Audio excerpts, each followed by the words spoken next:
Hey, and welcome back to another week at Beyond the Trailer Park. And we're actually like live and in the Hangout studio thing for once in ages. So, of course, as always, we are joined by my fabulous co-host, Beth, over in Pennsylvania. Howdy, howdy. Sorry, I bugged her. She's trying to finish her dinner. Sorry. Well, why is she trying to finish her dinner? Because it does seem like it's been forever since we've done a show, all three of us. Yes. What's going on with... Yes. We need doctor's updates. We need what's going on with the eye. Why are you still wearing the damn patch?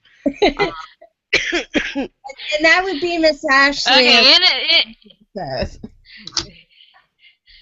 yeah, the mouth of the south. She just no the patches because I still have double vision, even though I've had the cataract surgery. I can see really well far away, but I can't see up close because that's the way my lenses are set.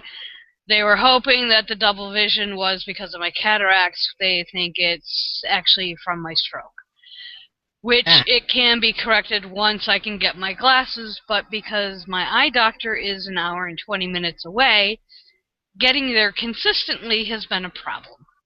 Oh, but my eyes are fine. It's just I have double vision, which makes me dizzy, and it makes it very hard to read. So it's more of a, what's the word I'm looking for?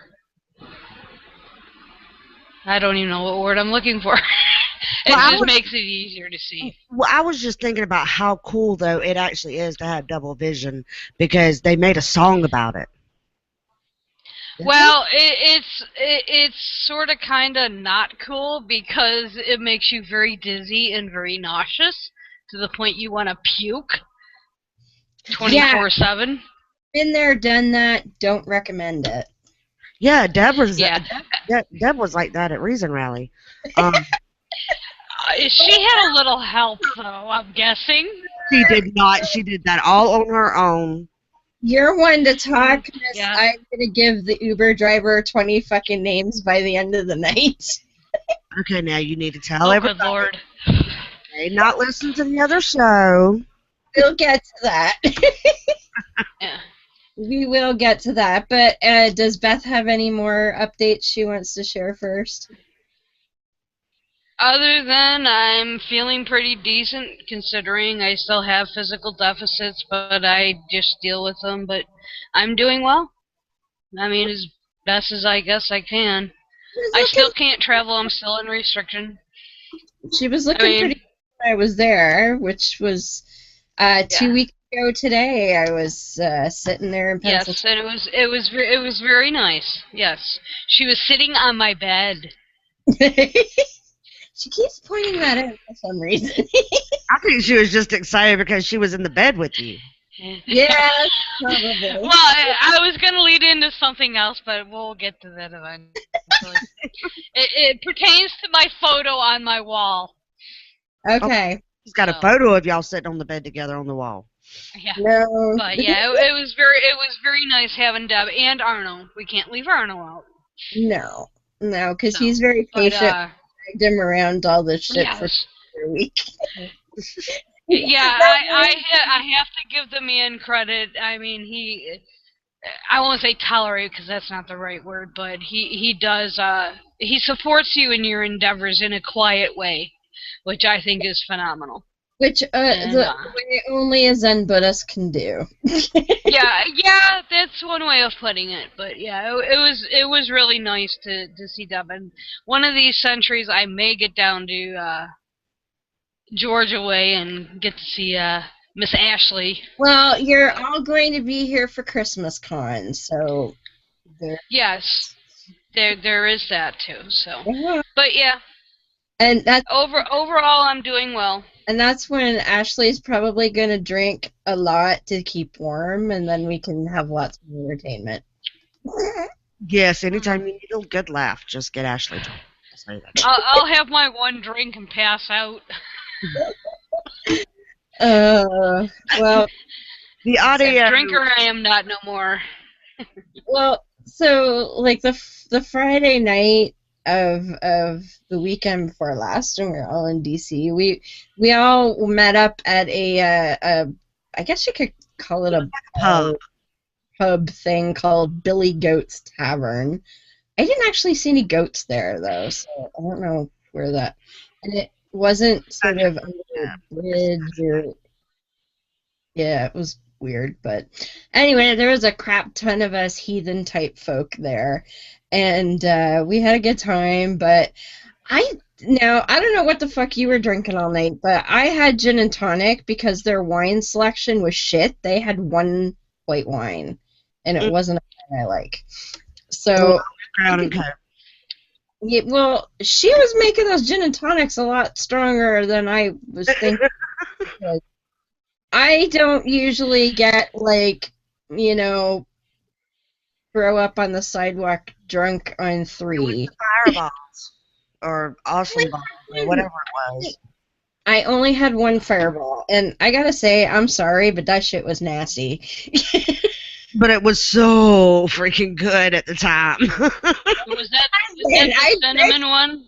Yes, and I was like, Ashley wouldn't tell me what the fuck it was. She's just like, we're all gonna find out together. Just drink it. And I'm like, but what Oh.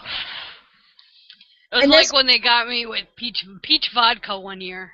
That's like, I love vodka, but I don't like any type of flavoring in it. Mm-hmm. Well, I didn't know what the fuck this was.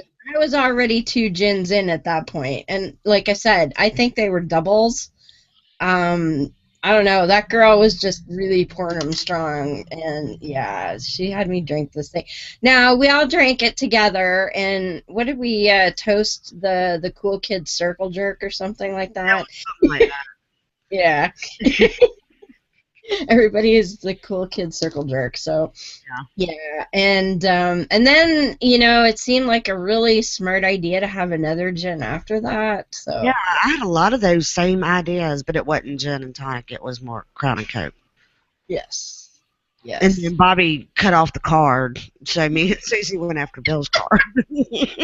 Beth, she asked for Bobby's debit card, takes it to the bartender, and is like, keep it open. And then starts buying us shots. Oh no. Yeah. Oh. I was taking care Never of a good idea. She was Your taking crew? my peoples, my crew. We don't get together that often. This is true. Yeah. And so when we do, we're sober when we need to be sober, and we're drunk when we need to be drunk. And here you go. I'm now for those of you who are listening, you'll probably have to pop over to my Facebook page, but this is a photo of us 4 drunken ladies, which is the bride and the bridal party here. That was Miss Susie and Corinne there. If you look at that picture, it looks like somebody cut my hair off, and what it is Susie's leaning into my head. Yeah, because it's her hair is almost the same color as yours in that picture, and it's And I would like to point out that now Susie was standing up on something because I'm taller than both of you other two. Oh my gosh. And I was quite pleased to find out that I am also taller than Ms. Wendy. By an inch. At least. At least an inch. At least that's cutting it. And Corinne was going around going, oh, listen to all these little tiny people trying to one-up each other on who's taller. Or no, how is it that Stacey Rebrel, all the way from Pennsylvania too, can send shout-outs about short people being looked after in D.C.? I know, that was adorable.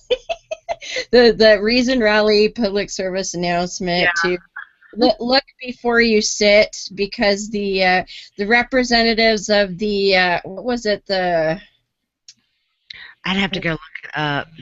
Yeah, I was like, what the fuck did she call us? The short people contingent or something? I don't know, but it was damn If funny. she was listening, she could message it to us.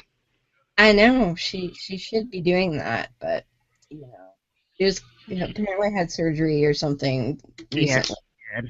I guess we'll let her off the hook about that. But yeah, I was pretty nifty. I was taller than Wendy and taller than you lot, of course. I already knew that, but I'm like, I feel damn tall at this place. Let's see. Oh, you're gonna look it up. So Yeah.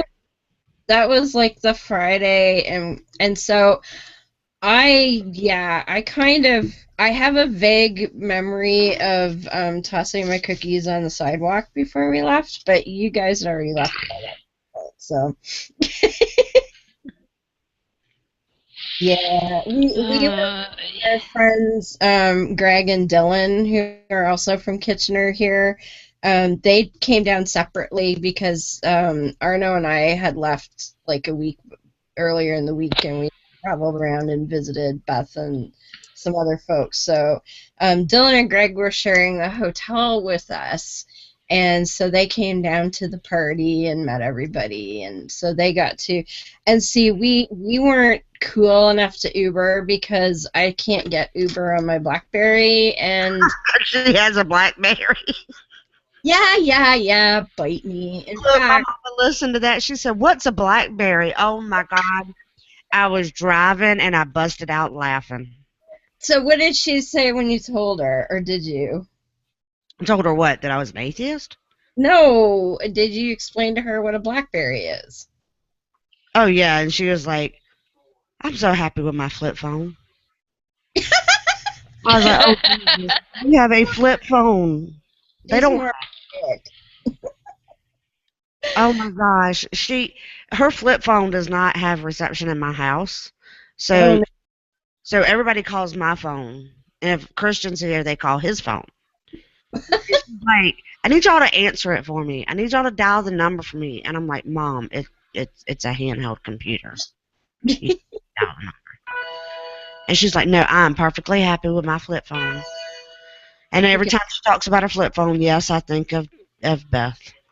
this is Kim, old though. This is my original phone from, What, yeah, the 70s? well, let's see, 17 years ago. Like I you said, know what I had until recently because I gave it to my mother for backup. I had a flip BlackBerry. oh, they had those? They did. And I loved that little See, phone. You know what? Canada needs some of us Americans. We need to bring some technology to them. You know what? part, BlackBerry. part part of the reason though that I have a phone like that though is when I'm away from the computer, I want to be away from my computer. I don't want people to be able to contact me unless they call me or text me. And I would I have don't want to get Facebook. I don't want any of that shit. know that BlackBerries actually have superior security to most all other phones. Because I saw a thing going around about hackers getting into Androids this week, and I'm like, well, I don't have to worry about that shit because I got a BlackBerry and nobody hacks BlackBerry. I'm just saying. It's because nobody has a BlackBerry. A lot of people still have Blackberries. In fact, I would say at least half the people I know here still have them. But we also, I live in the birthplace of the BlackBerry, so we kind of represent too. Ah, Uh-huh. But I would also like to share a photo of someone else who made fun of me and my BlackBerry. And that is me and David Silverman, who remembered me. I was quite impressed, and said, hey Dave, and he was like, hey, love the horns, because if anybody can't see, my attire for the day at Reason Rally was red shorts, red tank top, and a lovely pair of clip-on satin feathered devil horns. And they were fairly popular. I got a number of compliments for those suckers. So yeah, but Dave did actually make fun of me for having a BlackBerry. So there you go. You're in good company. See what Chris Sampson put in That's actually kind of funny. That's what I busted out laughing at. But Yeah, that's no one can be bothered hacking the only 2 Blackberries left in existence. thank you, Chris. Yes. Well, he's got a I could name like at least 10 people off the top of my head that are using one currently, so meh. They live in Canada. It's something like that, yes. That explains it. Yeah. But yeah, so that was cool. And because at one point, like I was hanging with you guys when I didn't get to the rally till like 11 a.m. because I was sort of really hungover and a little bit. I woke up at like 7:30 and I got up and was thinking, oh, it's 7:30. I should go and start getting ready. And I sat up and went, oh, fuck that. Yeah, I was getting messages by 8 o'clock, her going, yeah, so I think I'm going to sleep. Well, no, I said I'm going to be a bit late because I feel really shitty right now. But yeah, Which translates to, I'm going to go back to bed. well, yeah. The guys all went and got breakfast, and now once I got a bunch of Advil in me, and I usually sleep on one of those U-shaped pillows because my shoulder and my neck is all fucked up, and I sleep better that way. And I forgot my pillow on the trip, and I'd been sleeping on normal pillows for days. And you couple that with being really hungover, and that just made my head want to explode. But Greg kindly let me borrow his neck pillow that he had brought with him. 45 minutes of napping on that pillow with some Advil, and I was good to go. If I'd have had that at 7:30, I might have made it down there by 9, but hindsight and all. But I got down there, and we hung out for a while, and then you and Bobby, like, vanish, and I get this text of, like, we're over in the tent. So I go and find this tent, but there's 2 tents. And they're big-ass fucking pavilions, and I don't know where the hell you 2 are. So I wandering around, and who do I run into? But Every freaking body. well, this lovely fellow by the name of Seth Andrews, and so I'm just walking around going, where the fuck's Bobby and Ashley? Like, whoa, Seth Andrews. Hi! Yeah, forget about me, Ashley. Yeah. To hell with those two. Why I had you running all over Reason Rally. I wanted you to meet all these people. Well, I'm kind of disappointed, though, because you got to see Ray Comfort and I didn't because I wasn't with you at that point. I was really bummed about that because I wanted... Of this guy, and I don't know, my grandparents used to read these books, and I want to say the guy's name was Ray. But it wasn't Ray Comfort, but I swear this guy looks just like him. This guy was a Christian comedian or some sort. Okay. But not to be a man. Okay. What? I can't remember his damn name. Now that's going to bother the Like hell. Warnke? No. Ron, I'll figure it out. But that's all I could think about was, you remind me of my grandparents. Ew. Yeah. But I was disappointed, although I hear that Eli Bosnick actually licked Ray Comfort's eyeball. Ooh. Why? Apparently that's a thing. So. Leave it to Eli, I guess. and he's a tiny fellow, by the way. I didn't expect him to be quite so smaller than me. Well, isn't Eli Jew? Probably, but I don't know. Not Jew now. Yeah, with a name like Eli, I would imagine, but I'd have to double check that. Not sure. That would explain the eyeball licking. Aren't they the ones that like suck the baby penises? Yes, they are the ones that suck baby. How that equates to eyeball licking, I'm not sure, but I'm sure he can. They think they're supposed to put their tongue on other parts of people's bodies, apparently. Well, and because Ray Comfort, I don't think he had a banana actually on him, so I guess that was the substitution that was legal in public. Had I known, I would have brought a banana with me. I wanted to, I kind of had a feeling, though, getting down there at 11 that I wasn't going to have an opportunity to see Oh, he Banana got Man. kicked out. Yeah. So I didn't bother. But I really, really wanted you to have a confrontation with him, just I did. because you would have just shrugged. I would have. I wanted it so bad. I did too, but, maybe another time. And, Maybe. when you walk up to him, he don't go, "Hey, nice to meet you," or "Hey, what's your name?" It's, "Hi, are you an atheist?" "Why, yes, I am. Thank you." Yeah. I wanted him to ask me if I was a good person because I actually practiced based on his stupid quote debate on his channel, but I'll save it for another time if I get to. Another time. Yes, yes, yes, yes. So that was cool. Got to see Seth Andrews, and now what? Chris has got to stop. Oh, He said, "Ashley, you said that like there's something wrong with putting tongue on people's bodies." and hi, Katie and Trippin. I see you guys too. So, So another person that I don't know. Did you see this individual, I Miss saw Ashley? your picture.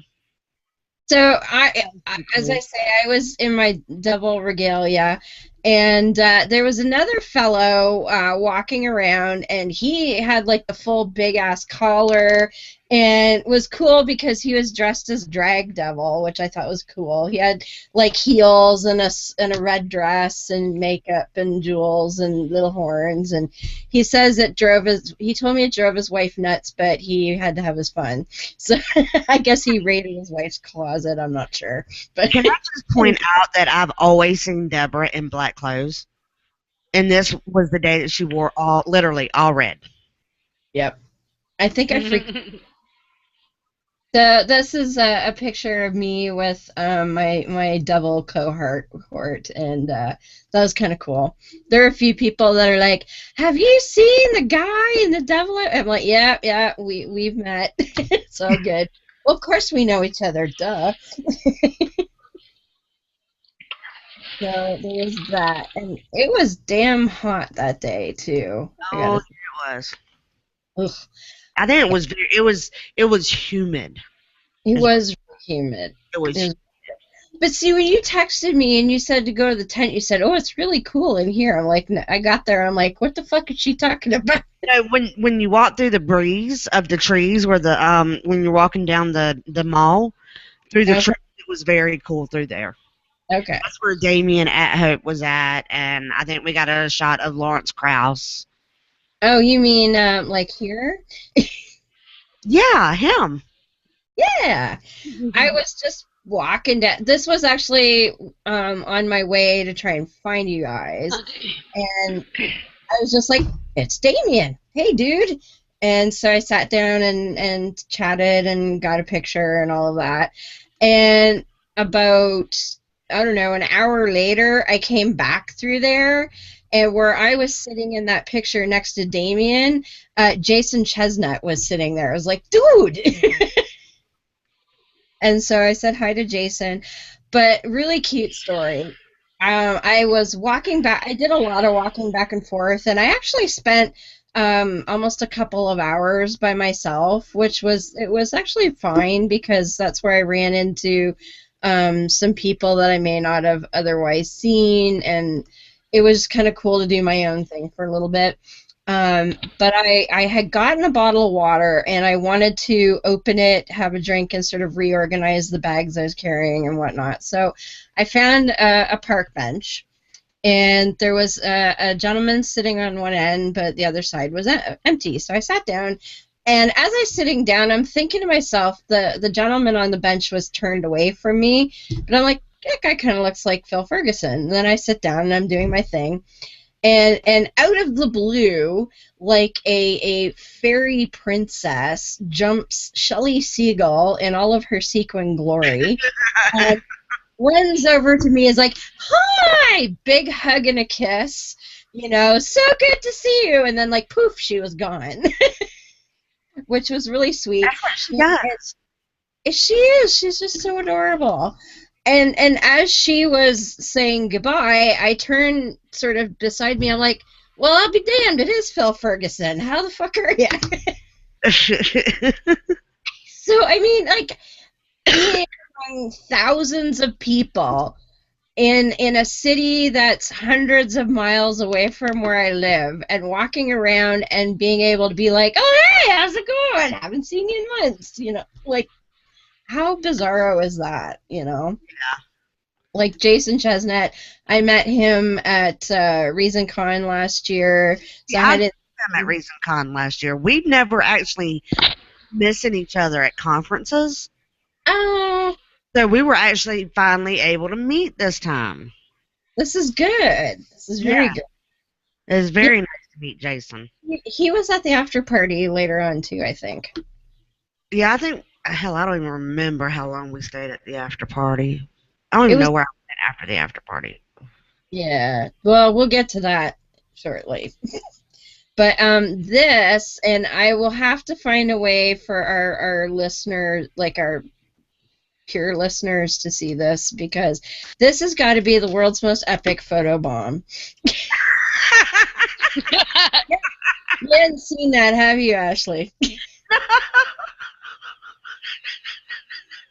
So this is a picture of me and the prophet Jeremiah, and I don't even remember who the hell took the picture. It's with my phone. And Bobby Steve is in the background with the most bug-eyed, freak-out face I have ever seen, like, ever. And Miss Ashley's losing her shit over it. That's hilarious as shit. I know. And the funny thing is, the way that Jeremiah is kind of, like, giving me a hug, I look really weird, like, somebody says I look really uncomfortable in the picture. Oh my God, you sure need to put that somewhere and put cat. You look like don't touch me. I know. One for Corinne to be like, ew, he smells or something. But yeah, that was like the world's most epic photo bomb. I didn't even know Bobby was back there. Neither did I. And I was sober. Yeah, that was early in the day yet. I think that was even before dinner time. Mm-hmm. So that was quite amusing. Best photo bomb ever. And I got to meet Jeremiah Bannister from Paleo Radio. And so there was like the Jeremiah cluster together. That was kind of freaky. Met Noah, I met Noah, No Illusions, before at Reason Rally, and he remembered me too, so that was kind of cool. And Bosnick. Yeah, I didn't get a picture with Eli, but he was busy licking eyeballs somewhere else, so kind of hard to keep up with that. But and then I met God himself. The Flying Spaghetti Monster was there. Most fabulous costume ever. So I was touched by the noodly appendage, and it was wonderful. That was a pretty cool, damn cool costume. It was. Like, now, I don't know how the hell, I think it was lady inside, hard to tell, but I don't know how the hell she was managing. Like, there was a good bit of mesh on top, but it was really hot that day. So, yeah, I don't know. It was, she was really well done, though. Definitely. And met David Smalley again. He didn't remember that he met me at ReasonCon, but that's okay. I was like, hey, I'm the girl who you couldn't understand on your telethon. I was going to say, but he did remember you from the 24-hour broadcast-a-thon. He did, because he apparently complained that he couldn't understand me after, so that was kind of funny. I can understand. No, you couldn't. That was the problem. Well, the thing is that I've talked to you enough now. Right. That I've learned your words. Right. And sometimes you throw some curveballs out there. I try, And I got to see Bryce, who's friend of the show, been on the show here a few times. So that I didn't even know he was going to be there. Just I think it was you or Bobby Yeah, said I they. told you, I was like, hey, there's Bryce. I'm like, watch my shit. I'll be right back. And pew, go. Yeah, it's like he didn't tell, because normally he'll like hit up everybody and let us know when he's going to be around because he lives so far away, you know. Yeah, It's like he just showed up. I know it was awesome. I know. Aaron Ra was there, and he remembered me. Now, apparently, right before I first saw Aaron, there was somebody talking to him, and just as I arrived, that person buggered off, and apparently that was Eric Hovind. So I don't know. I didn't really pay attention. I was like, oh, there's Aaron. I want to say hi, and I was just being polite to wait till whoever it was done talking. So I don't know who the fuck, but I think it was Bobby said it was Yeah, Eric Hovind. you're coming. Yeah. You know, I just want to point out that my son saw the picture with me and Aaron Ra, and Yes. he asked me, he's like, was that Kid Rock? Awesome. Yay, Christian. No, no, no, no, no, no. Yeah, no. Yeah, no. Uh, oh, now this is a picture I have to share because I am actually wearing my version of that shirt today. But this is me and Dr. Daryl Ray, who is just the coolest guy. He's He, so Yeah. He was actually, this was right near the end of the day. This was like everybody was packing up everything in the tents, and he was sort of in between. He had his books for sale in one spot, and he was promoting recovery from religion in another area. And he ran around with us, helping us get books that we wanted to buy his book, and getting shirts and all of that. So he was really gracious. And he showed up at the after party, and when we met him the first time, he forgot to ask how old we were when we started masturbating. So he made up for it at the party after. Made sure to ask. I think he should have shirts made that say how old are oh you now? yeah, Either how old were you when you started masturbating, or I was X years old when I started to masturbate. Like, he needs to get those shirts made, I think. I think he Oh, should too, because you know, I mean, people would buy that shit. I know. A lot of us would. A lot of us would. And I think everybody would appreciate it too. So yeah, that was really good. And then of course I got to see a lot of our family of, Callie and Jim and Wendy and oh hell, who else? There were so many family there. I'm trying to think of who else there was. Help me out here, Ashley. Ari. Let's see. Let's go. Yes, our Ari, Jeremiah, Brad, Jeremiah. Jeremiah. Liz Shaw was there. Um, Yes. let's see.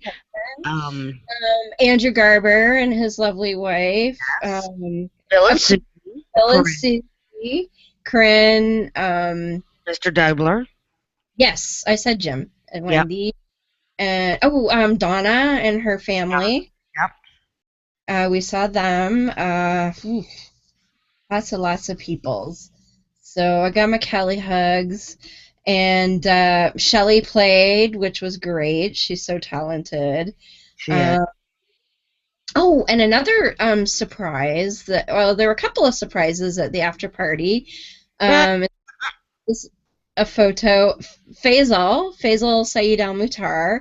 I did not know was going to be there, so that was cool. Got to meet him and say hello. And the other person that I did not know, there's me and Shelly, was going to be there was Christina Rad, who is a Romanian atheist YouTuber, and she spoke at Reason Rally 1. Yeah. So I was really surprised, and it was really cool to meet her and talk to her a little bit. because people may not know, I spent a month in Romania back in 2012, so we were able to talk about Romania and stuff like that. And it was funny but I saw her twice as well, and the second time was later in the evening, and she was like, "Oh, I'm so drunk," and we we're talking about Romania, and she was like, "Oh, Romania's shitty," and I'm like, "I love Romania." She goes, "All right, some of it's nice, but the first time you get mugged, you're the hell out of there." So she's adorable too.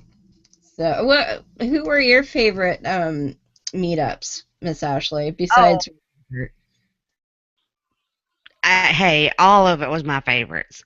You okay, know, I went there and I did listen to some of the people talk, and I mean, I could, there's a couple of people I could tell you was there, but the main part of it was just hanging out with everyone, and I think everybody has said it, it's not about the amount of people that were there, but it is about the people that were there.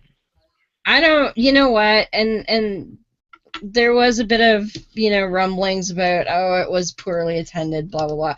Number one, it was really fucking hot. And I don't think even half of the attendees were actually just sitting still on the lawn listening, Right. because it's too damn hot. There was no shade in those areas. So if you didn't bring, something to sit on and an umbrella or something, you were going to fry your ass out on the lawn.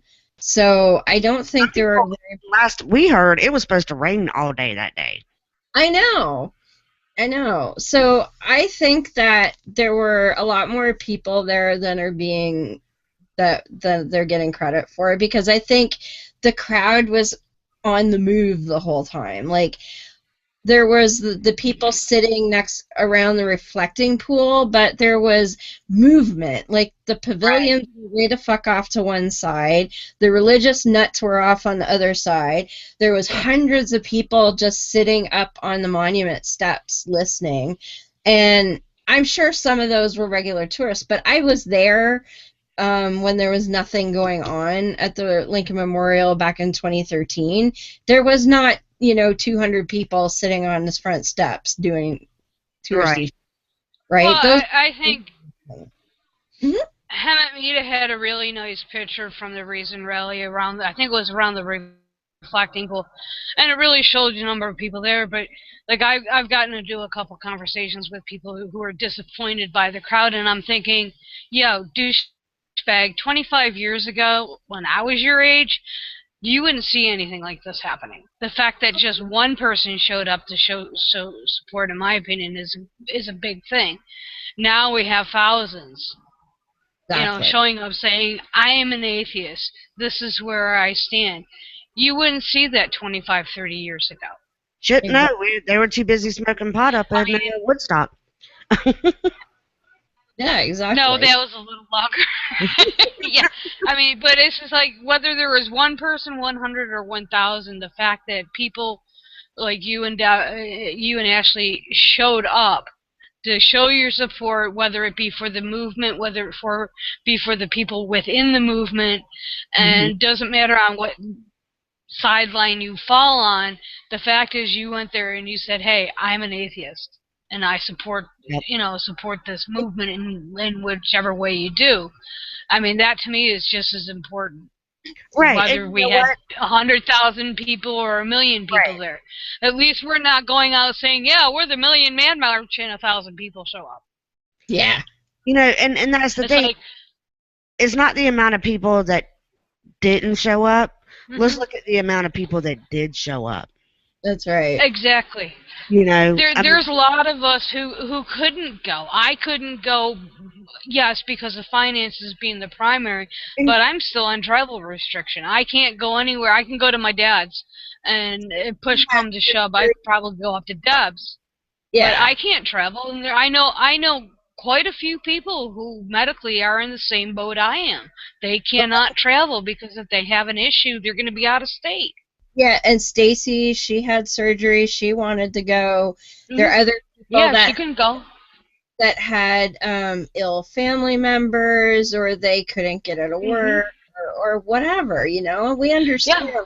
Yeah. people have other obligations. There are millions of atheists that have children to feed and couldn't get off work, Yeah. and I And you know understand what? Yeah. We didn't just go to Reason Rally just to voice. I mean, we did go to, let our voices be heard, but we were the voice of all the people that weren't there too. Yes, absolutely. exactly. You know, I mean, the last thing I would want going if I were to go down is for you, because you are the two I'm the closest to, for you guys to sit there the whole weekend worrying, am I going to have any issues? I don't want to put that on people. That's not my style, and I know a lot of people feel the same way. But it's like you said, you're the voice. You're the voice for those of us that can't go for whatever reason, be it finances, medical, family obligation. I mean, I know some people complained about the cost. Well, I've known about this since 2012.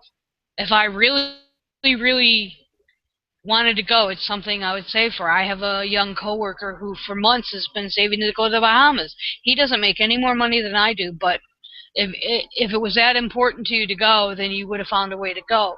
But for those of us that couldn't go, you went for us. that's right. And you know how incredible it is to be out in a public park in a huge city like DC, and sitting on a Everybody that you bed. have something in common with.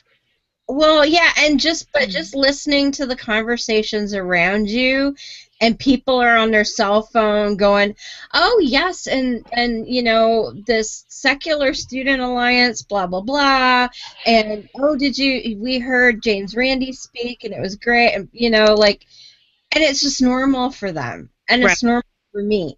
And to walk around dressed with devil horns and having people giving me the thumbs up and people going, "Hey, can I have a picture with you?"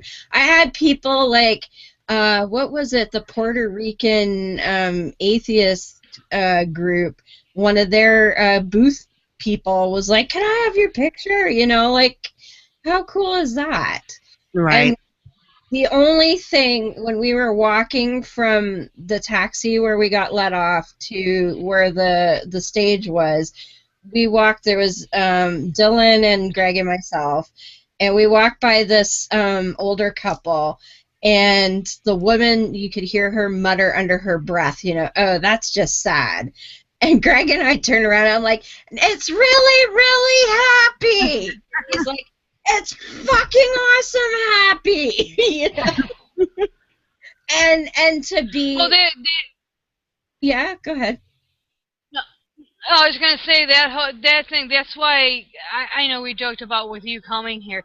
That's why for me, it meant a lot that you did come here, because it's somebody that I can relate to. I don't relate to anybody here. So to Yeah, have someone who thinks just like me, to the most part. I mean, I don't know if there's anything we don't agree on, but that's how important that camaraderie is, and being in that yes. situation, that environment when you got thousands of people thinking the same way you do, it's a good thing. It is, and it on a lesser level. But when your husband and I go to Port Dover, which is the giant motorcycle rally here, and we're on our bike and we're on the highway, and there's literally thousands of other motorcycles around you. It's like such an empowering feeling, and so to be and I'm not even a fucking American. And to stand in front of the Lincoln Memorial at the National Mall, looking at that giant phallus in the distance, and going, "These are all my people here." Like when we were debating that asshole, and that young fellow, he stood up and said, "Well, you guys are all my friends." I didn't know who he was, but he was like, "You're atheist, right?" "Yep." "Well, you're my friends." Like, how cool was that? Like Yep. you just Chris was commenting. He said, "Do you think," and he's talking about the attendance, "do you think it might also be because the number of atheists, humanists, etc. events is increasing, so attendance at some of them might dip?" And I think that's a valid point too. I do too, because I Mhm. remember You know, I remember looking when I first went to ReasonCon and how much I enjoyed it, that I started looking around for other Yeah. atheist and humanist conventions, you know, that we could possibly go to. And there really wasn't. I mean, you had your big ones. You had American Atheist and you had TAM, you know, and I was like, there ain't no one in hell I can go to one of those. So you start looking for little ones around you, and there's not any. And I Yeah. can honestly say that in the last couple of years, more and more are starting to happen. Look at how much fun we had at NanoCon, and that was the first Hmm. one, Right. right? And it was in Nashville, Tennessee, in a school. Yeah. Yep. Well, And there was I think that's important though too. Is that like for me, I don't do well in social situations, so I'm not going to go to somebody like American Atheist as much as I want to. Although I'd probably become a very big wallflower. But going to something like, like what you went to in Nashville would be more my speed. So a lot yeah. of people have to take all that, and I mean, as you said, there's more to choose from, and I think from a financial standpoint, which is how I have to look at everything, you have to pick and choose where you're going to go. But vicariously, with Deb posting her pictures and you guys commenting about I was still there through you, Right. even And though I that's was there. why, like, every couple hours or so, I would try to find a tree and just say, upload all what I called my envy pictures of, hey, look, here's me and Seth Andrews. Oh, look, it's me Yeah. and Christina Rad or whatever, and so people could see that and enjoy that kind of thing too. I'm like, hey, I just had a really good experience. Let me share it with you. You know, Yeah, and I think that's important. absolutely. Oh, Ashley's dipped out for a moment here by the look of it. That better not be her work calling, because I'll be pissed. Damn work. Well, Yeah, that was another thing I had. Go ahead. I was just going to say, maybe it's time to segue. Oh, there she is. No, that Um, was me joking. I didn't want to just like bust out on it like I did last night. yeah, Ashley and my husband came home with some kind of cold bug, so she's been hacking up a bit of a storm. But I'm Uh, thinking, why don't we give her a bit of a rest? And we went over to where all the religious nuts were. And they had them sort of pushed off to the side across a couple of there was at least one street in between and over some sidewalks and whatever to keep those assholes away from everybody else. But they were there and they had their bullhorns and all that kind of shit. And so before we left for the day, we thought we'd go over and have ourselves a little fun with the freaks. So um, now Miss Crin shot the video, most of it. I think at one point I grabbed the camera because she was laughing so hard. I was like, people are gonna get epilepsy for watching this. I was like, give me the camera. But Corinne shot most of the video, and now at the beginning, there's a lot going on. There's probably, what would you say, at least 20 Christians still there yelling, and there was a couple of them with bullhorns and whatnot. Yeah. So I do apologize. At the very beginning, it is kind of hard to hear who's saying what. And I do want to give a shout out to Kate Ashcraft of Unbuckling the Bible Belt.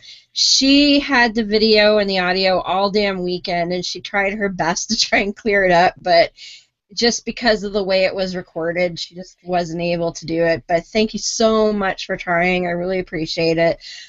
So I do apologize if it's hard to understand, but there was me, Ashley, Bobby, Corinne, the Prophet was there, Ari was there, Wendy was there, Jim was Cedra. who? Cedra. Okay, yeah, I don't know her, I don't think. But so those were like the main family members that were there, and then there was some other people that kind of come in and out that we didn't even know, but were given this because this was one smug asshole. Oh yeah, this was a pompous ass. Yes. So the video is actually like almost 17 minutes long, so it's longer than our usual segments, but it's a lot of good stuff in there. At one point, the guy calls himself. He's like, "Oh, I'm a saint," and we're like, "Really? You're Saint Asshat or something?" But so let's go ahead and play that. Give Ashley a chance to rest her voice, and we'll come back. And when we come back, we're gonna shift gears and talk about the not so happy stuff for a bit, but because Ashley and I actually disagree on something, so we're gonna discuss that a little bit after we play the clip. So do enjoy. This is the Beyond the Trailer Park / NRR family playing with the Fundevangelical street preachers. One bathroom. You'll find out one day. I think you would actually be able to pick out a transgender person. That's We're talking about that. Like I said, I don't say all of them are like that, but I have reason to question.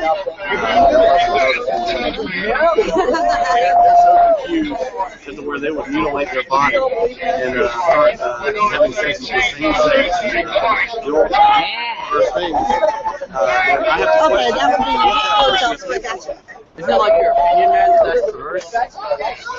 It's a judgment, but it's a righteous judgment. And it's just because your book has it. And what makes you be the judge, the person that says that it's righteous? Well, the Bible says Don't talk, woman. Not the Bible. Not the Bible. What makes you say that it's righteous? well, because I obey God. How do we know?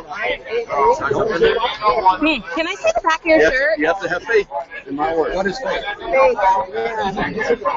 It's a belief. You have to trust. Faith is a belief? You have to trust. Why? Why should I trust you?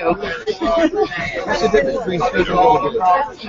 What's the difference between faith and gullibility? I'm not gullible.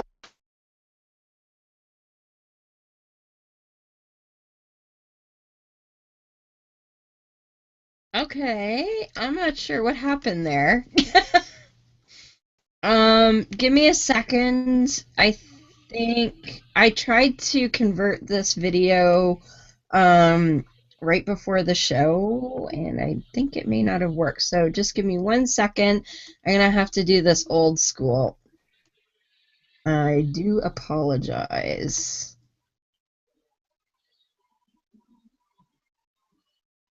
One bathroom. You'll find out one day. I think you would actually be able to pick out a transgender person from That's We're talking about that. Like I said, I don't say all of them are like that, but I have reason to question. They're so confused as to where they would mutilate their body and start having sex with the same sex. First things. I have to question. That would be gotcha. Isn't it like your opinion, man? That's perverse. It's a judgment, but it's a righteous judgment. And it's just because your book has it. And what makes you be the judge, the person that says that it's righteous? Well, the Bible says Don't talk, woman. Not the Bible. Not the Bible. What makes you say that it's righteous? well, because I obey God. How do we know? Can I see the back of your shirt? You have to have faith in my word. What is faith? Faith. It's a belief. You have to trust. Faith is a belief? You have to trust. Why? Why should I trust you? What's the difference between faith and gullibility? What's the difference between faith and gullibility? I'm not gullible. I actually was a very, very skeptical person before I rejected all kinds of religion. I still reject all kinds of religion. Are you a devil worshiper? No. No. I just saw the devil. That's just an official.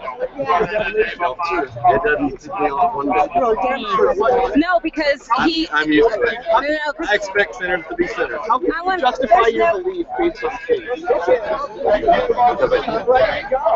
I can do that too. I can have faith that, or like the world was place, and we have these beliefs that like Muslims, they just fight their belief in faith.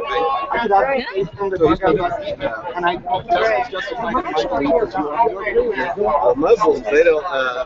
Muhammad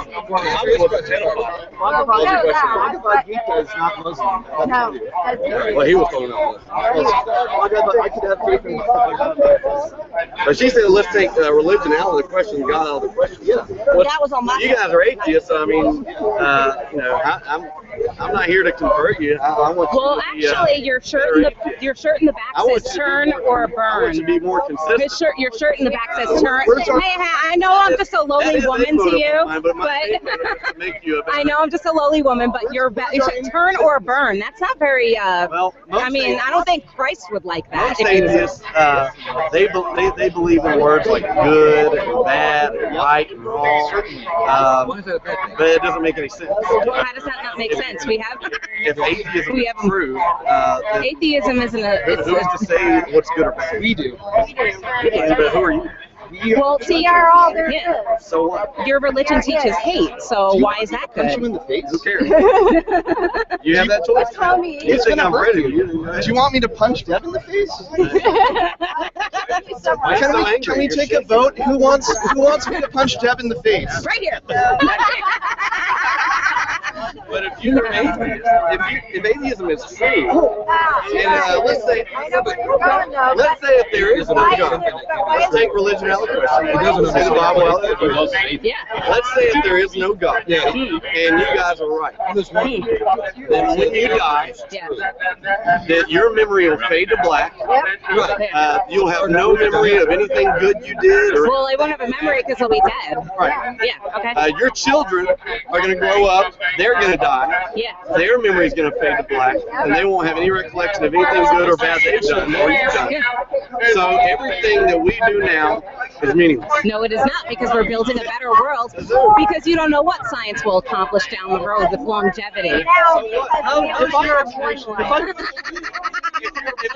If you're going to die and not remember anything, your children are going to die and not remember anything. I won't remember the pain when I die. If my memory fades to black. So I shouldn't go to a movie because it's going to get over with you? You're still going to go on living after that. But according to atheists, enjoy it until the movie's over, and then it's done.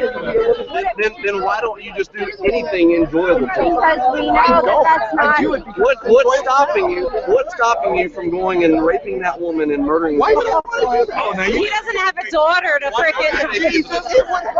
Oh my God! It's Jesus to keep you from raping somebody. If you murder them, the Bible condones rape, dude. I don't care if I chop my head off. Would that make it right? Then they would probably have less damage.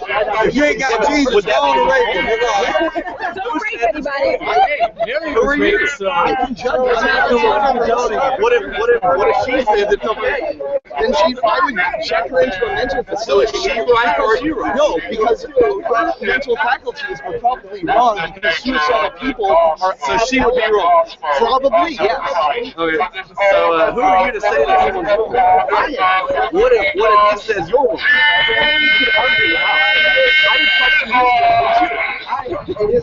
When you die, If you get amnesia tomorrow, does that mean that everything you've ever done is pointless? is that your excuse for not obeying God? You plan on getting amnesia tomorrow? Is that going to be your ticket out of hell?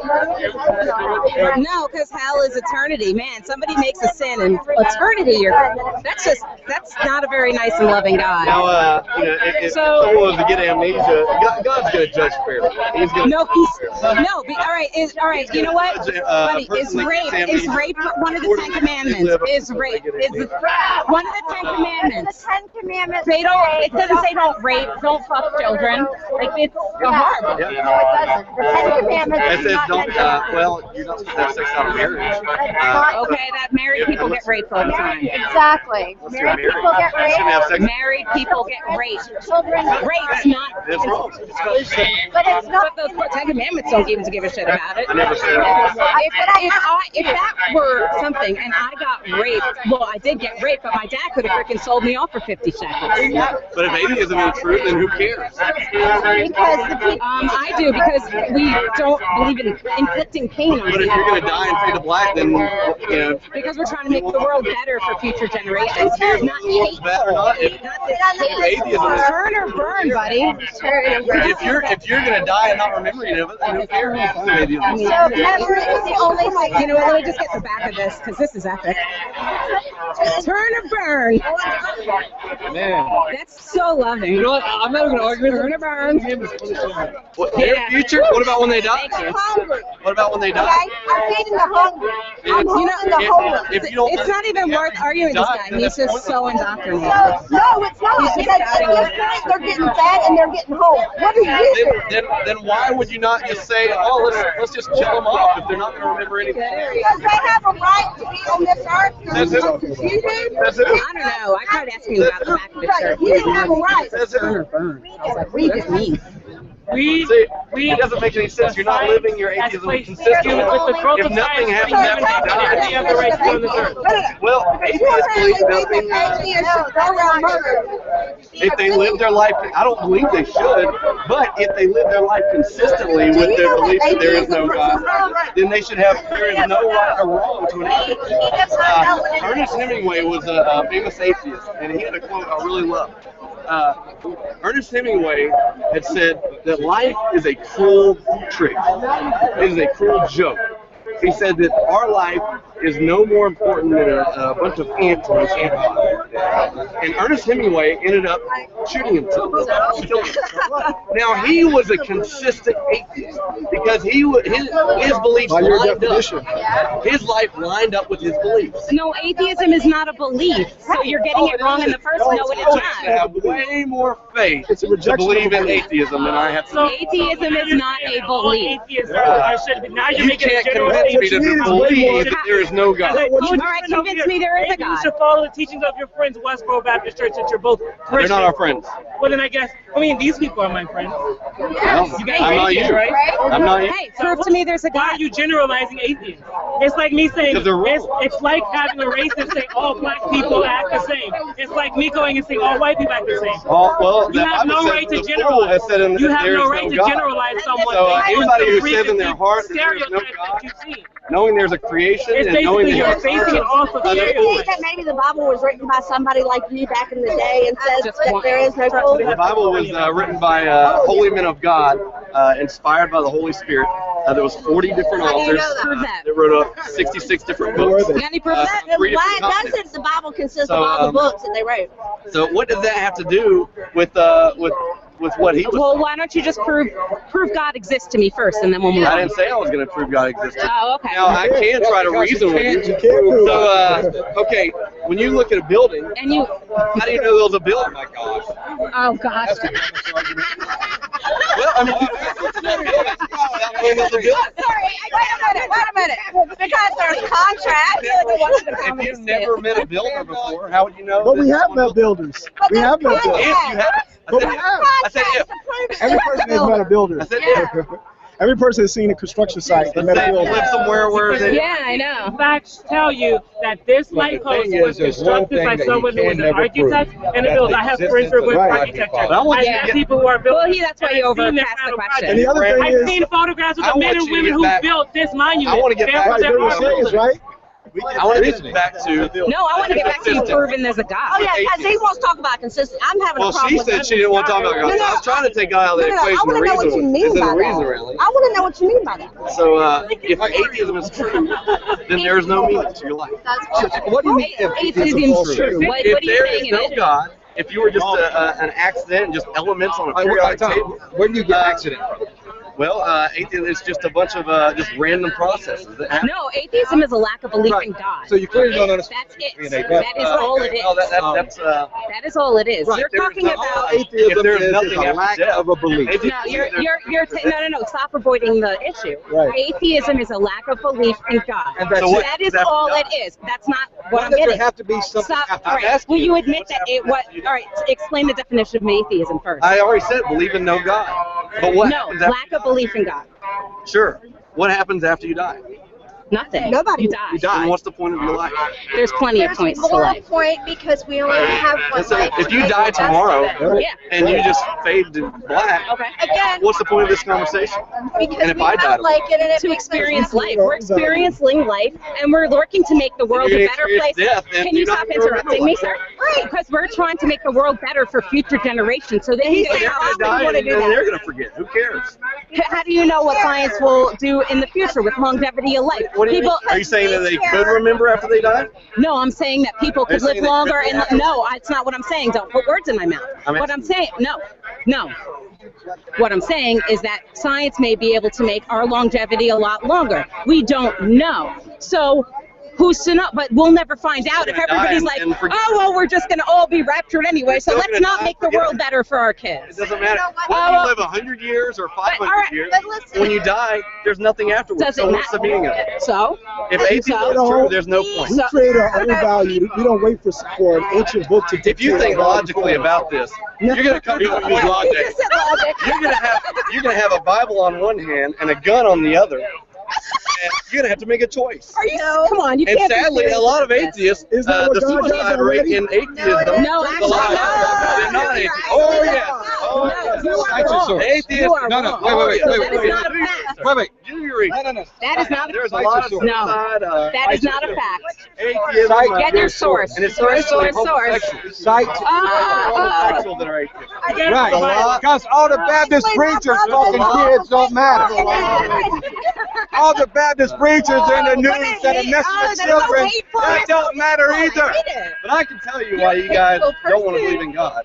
No. Come on, I need this for my freaking child. You can give every single excuse you want to, but the reason you don't believe in God is because you love your sin. You love your sin.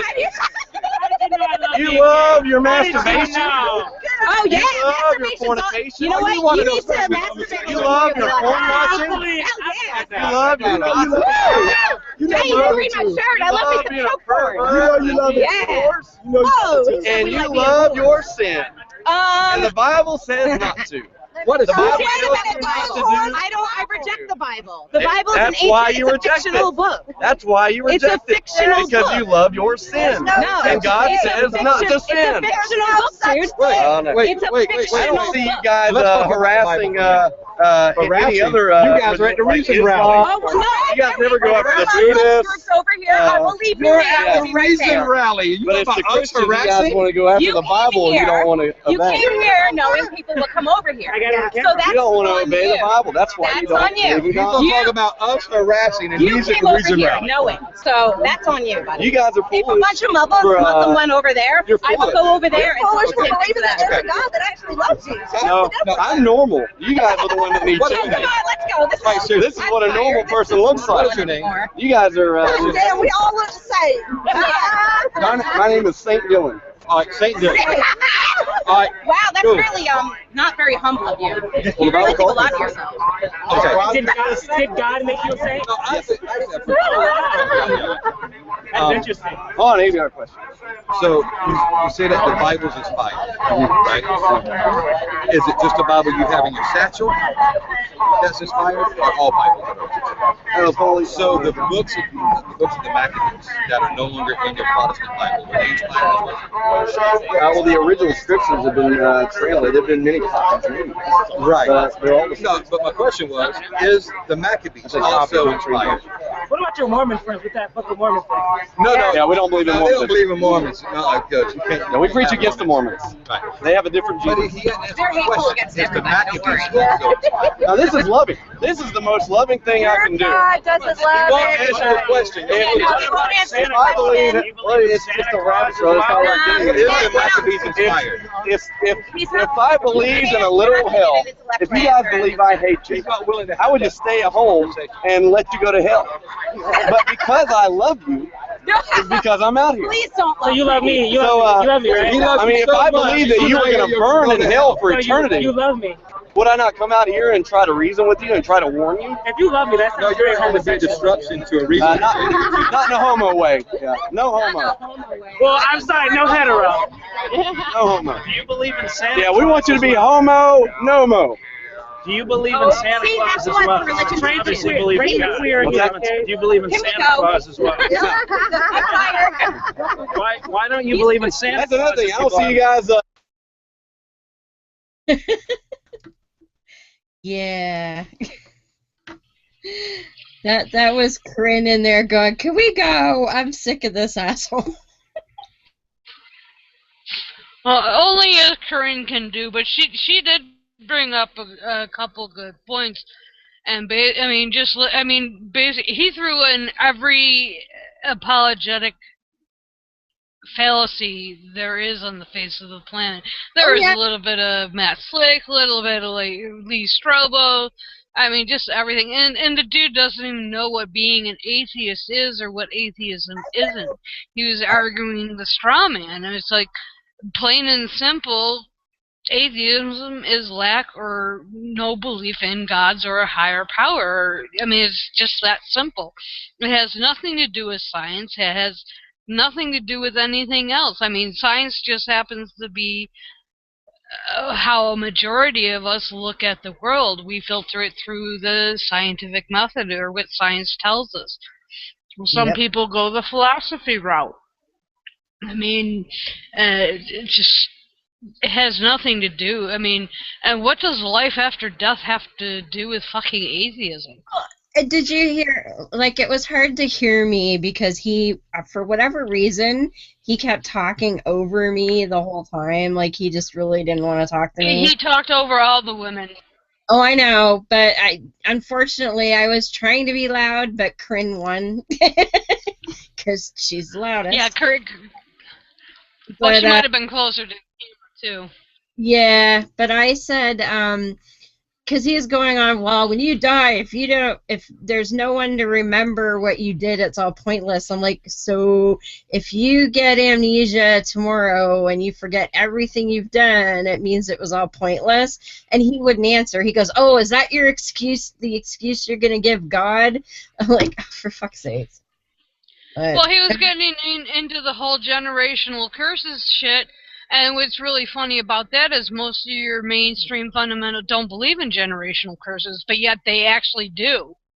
They try, well, what your children do or what you do affects your children. What your children do affects your it's like, dude, they're just so internally inconsistent in their views, and I mean, he's taught to do what he does by gish galloping, and there was your classic case of gish gallop.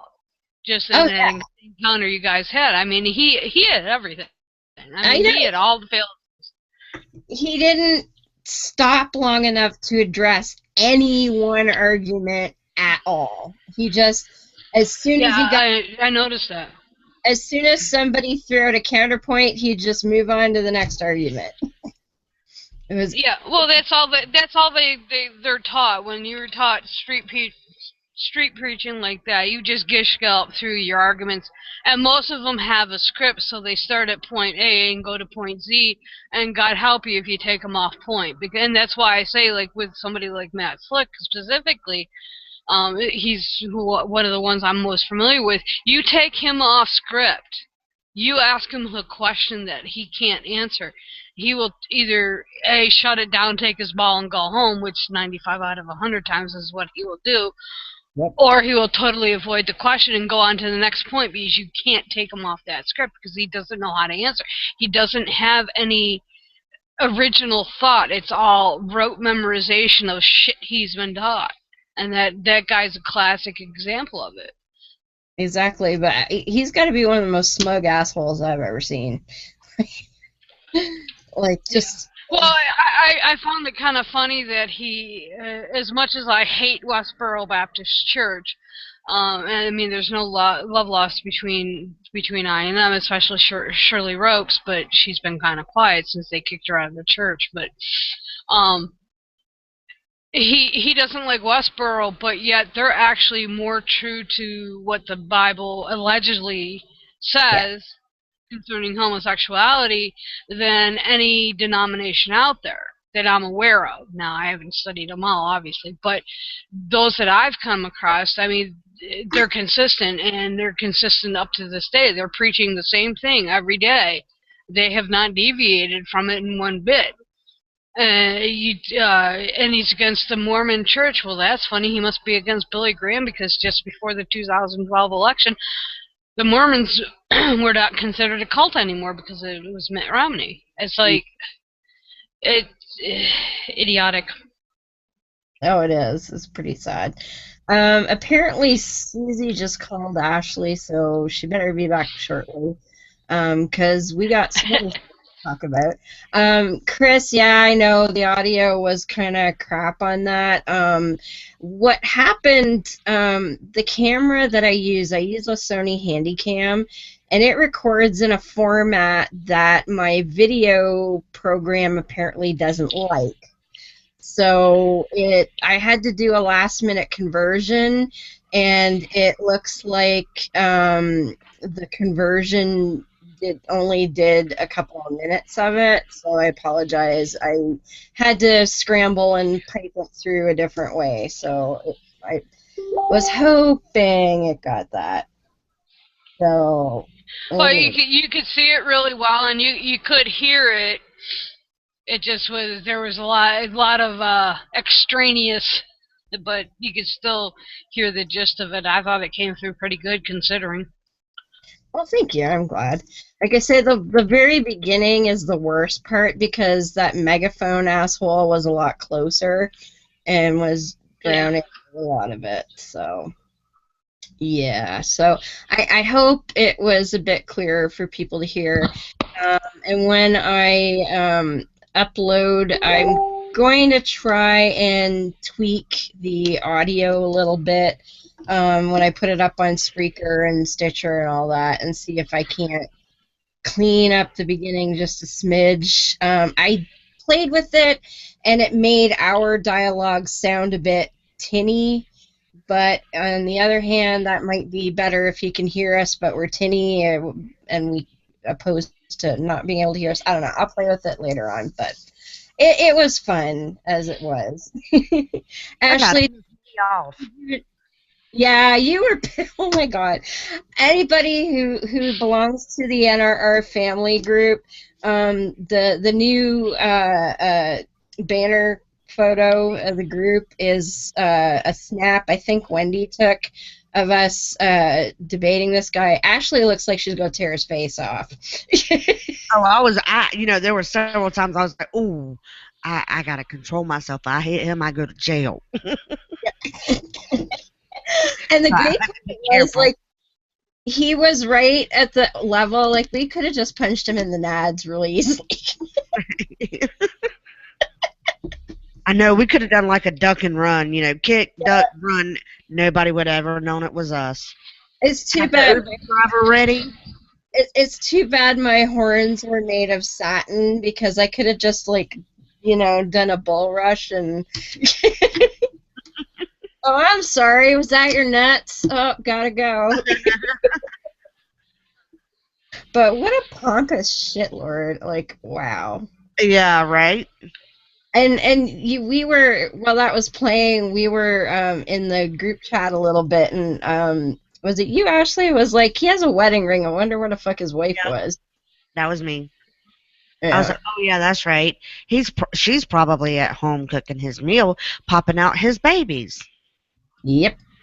And the or idea, having an affair with an atheist. yes, I vote for number 2. Yeah, baby, you can preach the word of God. I'm gonna be over here. Yeah, having more fun. Oh God! Oh God! I'm gonna go talk. What I find baffling about people like the gentleman in the video is, like, do they really honestly believe, and not just with that situation, but in general, do they really honestly believe the stupidity that they spout? No, I think he was it's there like, off his ass. Or is it just, well, no, or is he just using it as an excuse to hide his own hatred? I think he has a justification for that hatred. I'm sure that he was using it as a justification. Yeah, it was his way of going, I'm better than y'all motherfuckers. That's what it was to him. Did you hear the tone of his voice when he was like, "Oh, I'm doing this out of love," and we're like, "Are you fucking nuts?" He's like, "This is love. If I didn't love you, I wouldn't be being out here telling you what sinners you are." I'm like, "Yeah, you fucking." Don't love me. I'll tell you what. I'll let you know who needs to love me, and they all standing on this side. You got that right. Yeah, and he got into the whole, homosexuality is wrong bullshit. And I love that fellow that came up when he was like, "You're all atheists because you love your sin." And if you heard him, he's like, "Oh yes, you know I love being gay." That guy was awesome. He was the guy that was like, "Oh, these guys are my friends. You're atheists, right? Yeah. Oh, you're my friends." That was pretty good. So, anything else, Ashley, before we move on from Reason Rally stuff? Not that I could think of, except for, I had a great time and it was great seeing everybody. Absolutely. I can't wait for the next one. And it sucks that I can't hug nobody on Hangouts. I'm just saying. Yeah, you're just stuck in the great white north. Yeah, but apparently somebody is having a little shindig after Labor Day, so what's that song? See You in September? Yes, somebody is having a shindig. I don't know who that person is. But you know what? I will say that there was a couple of times today and over this weekend I thought, you know what? If I lived in Canada, I wouldn't be so fucking hot right now. This is true. Because our temperatures have we missed spring. I was there last June and it was motherfucking hot. It was... According to Facebook, actually, a year ago today was the day that we left to go on our trip with Jim. Ah, okay. So it was just about a week shy of this week that we were in Savannah sweating our fucking asses off and me going, "I can't walk no more." Yeah, it's gotten to where I'm like, you know what? Bobby's like, what kind of meals you want to have this week? Because he's gonna cook because I don't cook. But and I'm like, well, I don't want anything hot. I don't want a hot meal. You're like, make me sandwich, baby. That's right. We went and bought 2 packages of ham. Bobby's making sandwiches. Aww. Oh shit. Well, from all the happy stuff, now we have to get to the not so happy stuff. And Beth, she's actually gonna be right back because apparently we were gonna talk about Orlando, and Beth was just saying that they've released an updated list of victims, and she was gonna go and have a look at that. But yeah, so nasty ass shit this week, and as there was a meme that came out, and it came out last time there was a mass shooting, and it said something to the effect of, "Now let's not jump to conclusions about the motivation, and it's Islam." Which, yeah. What else is it going to be? I mean, let's be realistic here. And because the Christian fucker, he's terrorist, absolutely. But when it comes to going to nightclubs and gay folks, it's probably going to be fucking Islam. So, yeah, 50 people dead so far. I can't imagine just the insanity of terror involved in that. It's just wow. Oh no, I can't either. It's just like I think Stan Smith, hi Stan Smith, just noted in the chat room, the U.S. need more strict gun laws. I think assault weapons and handguns should be banned. I have a friend who lives in Germany. She's American, but she's over there for the military. And she said the only people that carry guns are the police officers, and they do not have half as much as the crime as we do.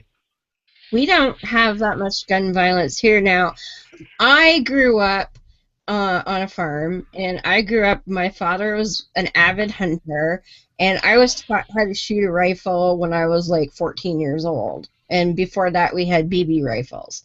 So I've been around guns my whole life, which is unusual for people up here. But we only ever had rifles, and they were only ever for hunting rifles.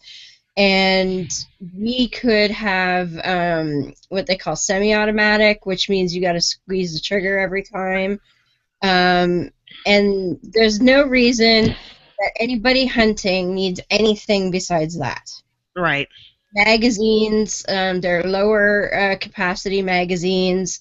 So I think, I'm trying to think, our magazines might have only held 15 or 20 rounds. Right. Like, more than enough that you need to go hunting. I'm sorry. And well, one of my hunter friends said if you're taking an AR-15 hunting, you might want to rethink your idea of hunting.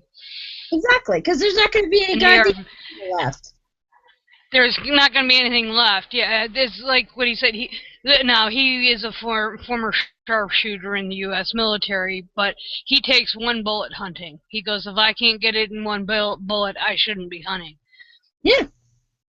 This is coming from a gun advocate, one who believes in owning guns. My yada yada.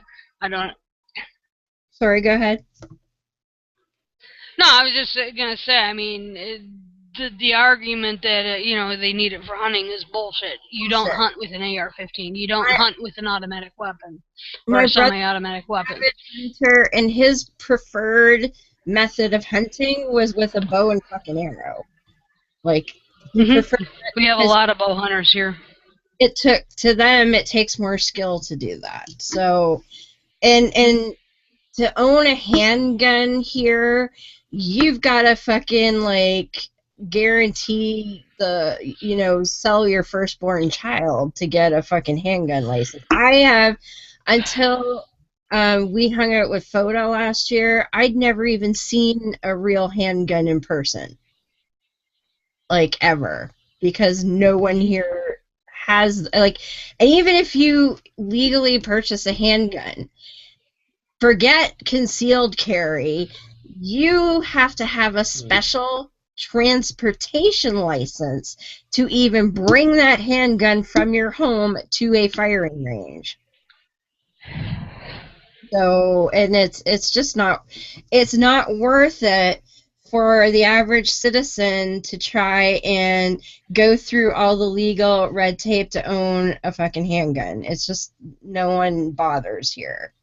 The people that do, either they're collectors or they're competitive shooters, and they have to go through fucking hoops upon hoops just to carry the thing to practice. So, yeah. And I sit here and I think about all the manpower that our government has on shutting down marijuana farms.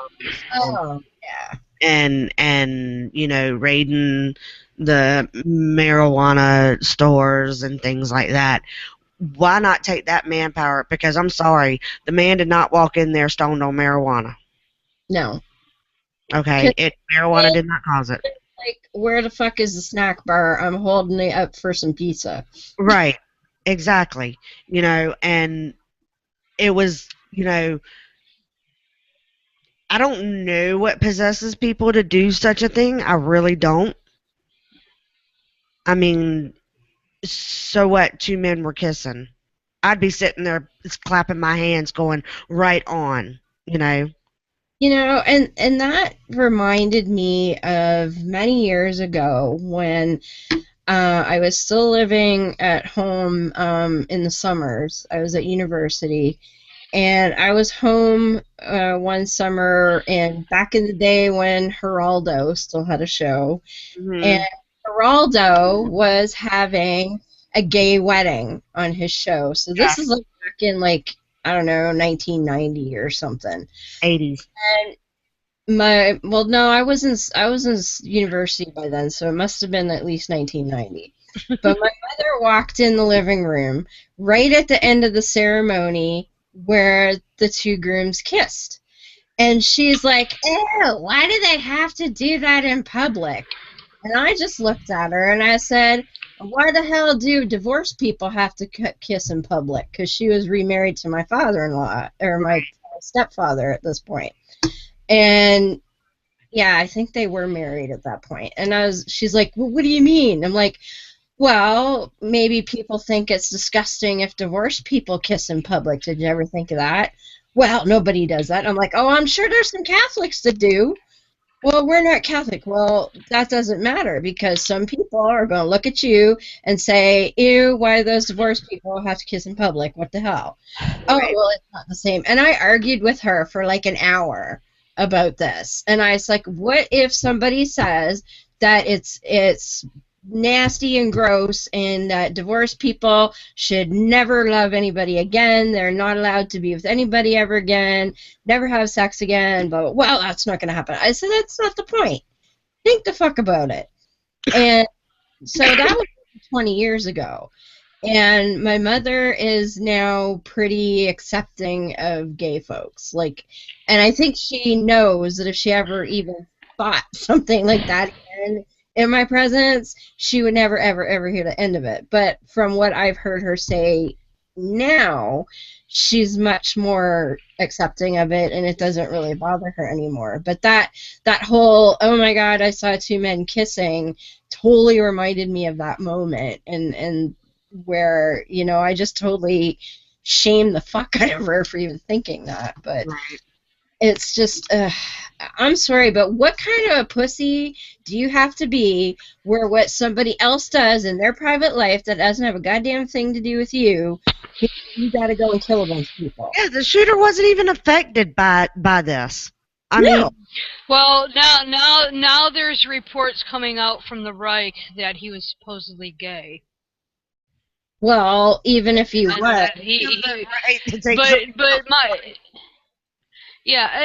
that's the argument I've gotten in with a few people is, first of all, my question would be to anybody who feels that the shooting was justified or whatever you want to justify it with, is, are you fucking human? Yeah. Let's take religion, let's take politics out of it. Are you fucking human? 49 people or 50, I think the 50 is the shooter, lost their lives the other day. Yes. One of those people might be somebody I know. This is why it's very troubling for me and why I'm waiting on an updated list, because this person has gone off the radar and we don't know if she was at the club. Now, majority of the list people as being mostly male, but there are a few female victims. Yes. So my question is, 49 people lost their lives, 52 were injured. Yeah. Do you not care that 49 people were killed, or 50, and 52 people were injured? Does that not even faze you? And don't tell me, well, they got what they deserve. Fuck you. Yeah. Yeah, I mean, it's like, are you fucking serious? If two men or two women kissing offends you that much, you may want to rethink what your ideology. If you use politics or you use religion to justify that ideology, you got bigger problems than I do, and I have fucking papers to prove I'm fucking crazy. Mm-hmm. You know I mean, that's just bullshit. A big problem for you. Just go find a fucking dark corner, go find a cave somewhere, and go fucking live with your bigoted self somewhere else, because we don't have no room for you here. Yeah. You know, it's just... It's bizarre. I mean, I didn't think I could get any more angrier with humanity as a whole after Paris. I mean, the killings over in Bangladesh of the atheist authors I thought was bad enough. I thought the Charlie Hebdo and the Paris killings were bad enough. This is just fucking ridiculous. And whether he used a gun, a machete, a knife, or whatever, this person killed 49 people. That's what upsets me. It's not the fact that these people were gay. Yeah, it doesn't. In the end, it doesn't matter. It's that any asshole thought it was okay to go into a public place and just mass murder people for whatever reason. It doesn't matter what the reason is, really.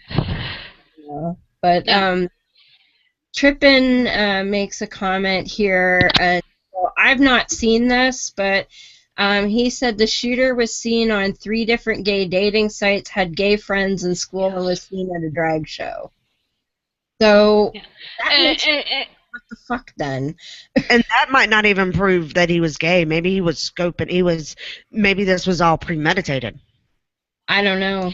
Well, they said there were, from what little I have read, I've been avoiding my news feed like it's a plague, that this was well planned out. This was not just happenstance that he walked into a gay bar and started shooting people. There seems to be some planning. Again, these are all unconfirmed reports, so take them as they may be.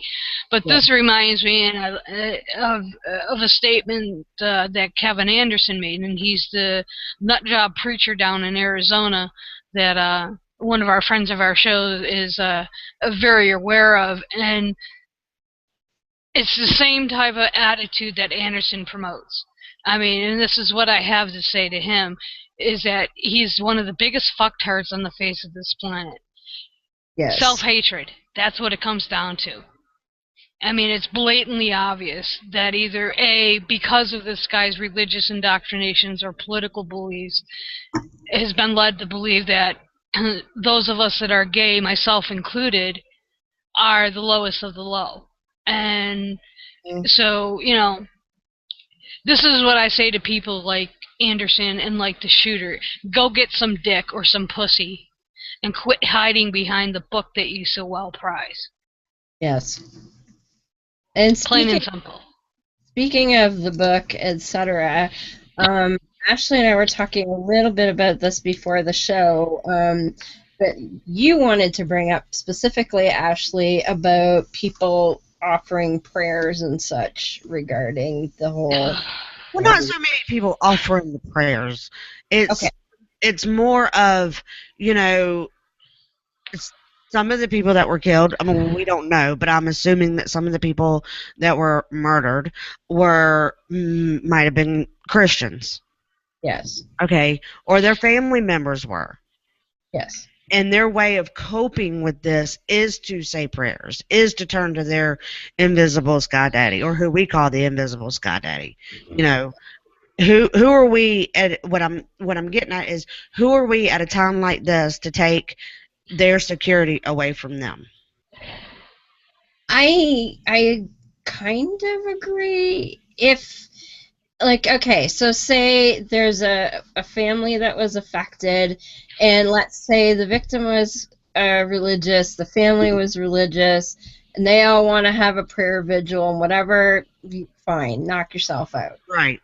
But what bothers me is when you're in public venues, and most of it's social media, but you see it on television and that too, and I actually posted about it, I think, was it last night, and let me just, because I turned on a live news feed from Orlando for a bit, and right at the part that I started watching, they were highlighting this church service that happened not far from the nightclub and all that, and I said, I'm watching a live news feed from Orlando, and they're highlighting a memorial service held for the dead.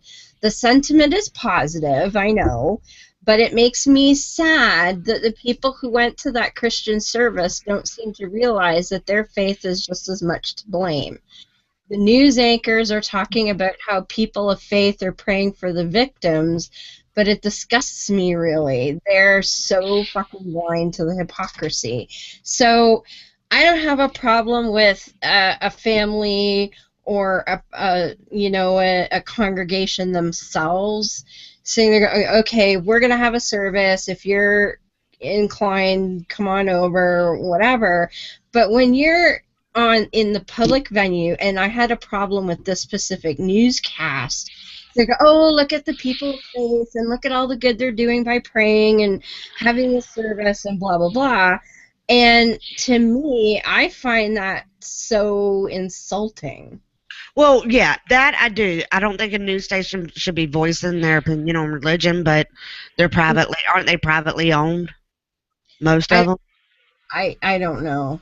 This was just one of the live news feeds. Because I know our local news station is all about God. Okay, it every time if there's an angel in the sky from the cloud, there's oh my God, God's shown His face. Okay, so what I'm saying is, yeah, I don't think that the news station should be doing that. I think the news station should be taking into account that there are people that do not believe in it. And the people that get on social media and who are, everybody pray for Orlando. No. No, why don't you, if that's what you want to do, then you go do it. Don't put it off on me. Go to your own damn church and do it there. And go to do it in your own home. But don't be on Facebook or Twitter or telling me to go pray. Yeah. Or going, I'm praying for everybody. And I'm sitting there going, so you're doing nothing. Great. Thanks for trying. That's just insulting. And now, if there was, let's say, hypothetically, if there was somebody I lost and maybe my family or other people in the community were, sorry for your loss, let me pray for you. That, I think, is not only presumptuous, but rude and disrespectful as well. I agree with that, because that's having something to do with you. Yes. You would be able to say, no, I appreciate it, but no thank you. Yeah. I appreciate the thought, but no thank you. But you see a lot of that as well, where they get, again, on television or whatever, and they're like, oh, well, we're going to pray for all of you who are affected. Well, how's about you get out there and you say, we would like to offer support for all of you who are affected. If it's something you're interested in, please come to our church. Right. That, to me, is the respectful way to do that. Now, we're just going to pray for y'all. And, yeah, because, everybody telling everybody to pray for everybody is not going to work. If praying makes you feel better, then you go do it. But don't tell me to do it. And I'm not private. Right. I'm not going to take that right away from you to go do that. That's on you. Somewhere the fuck else. Right. And it's still on the subject of Orlando, but it's on the subject of helping people. But can I just say how fucked up it is that a long black cock cannot even give blood because he had sex with a man? Yes. What is the irony in that?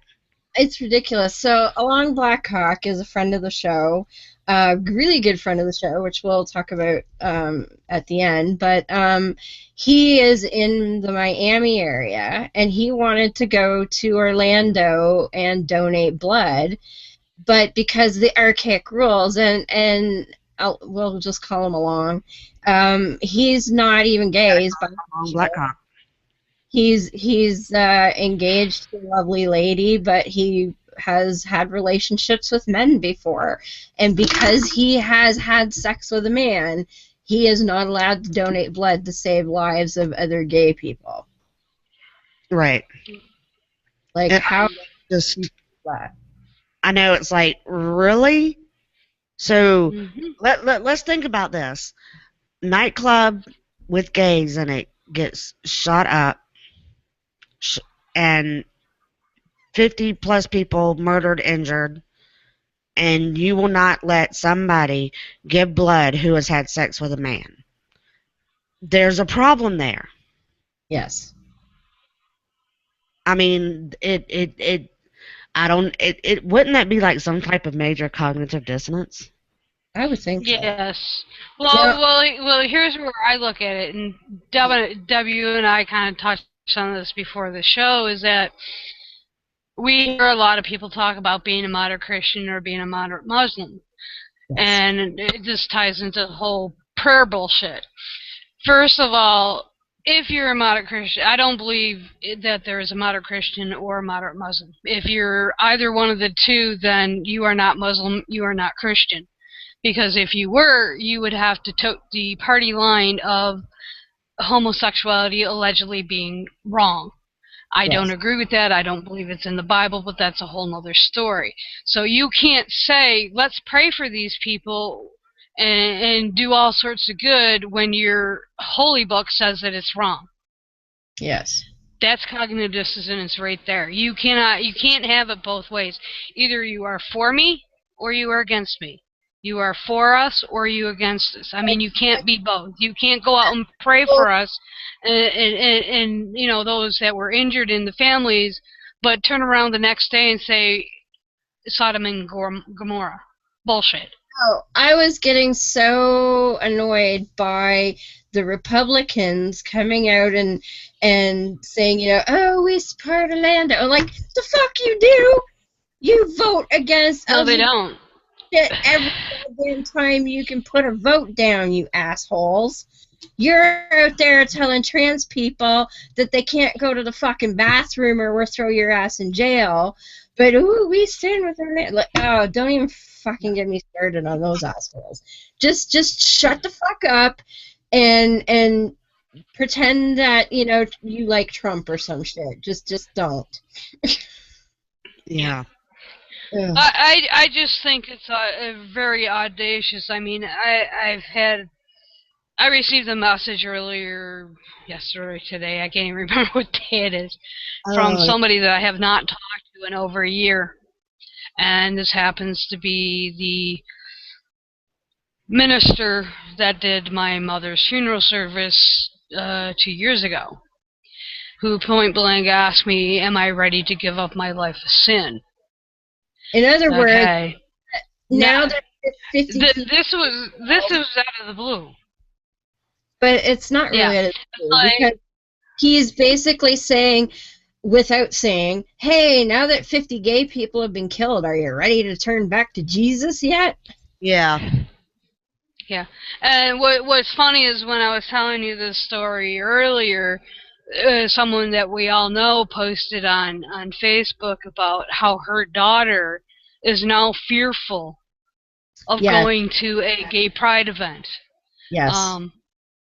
And if you've heard me talk on Cash's show on the original Atheists on Air, this is an issue that is very troubling to me.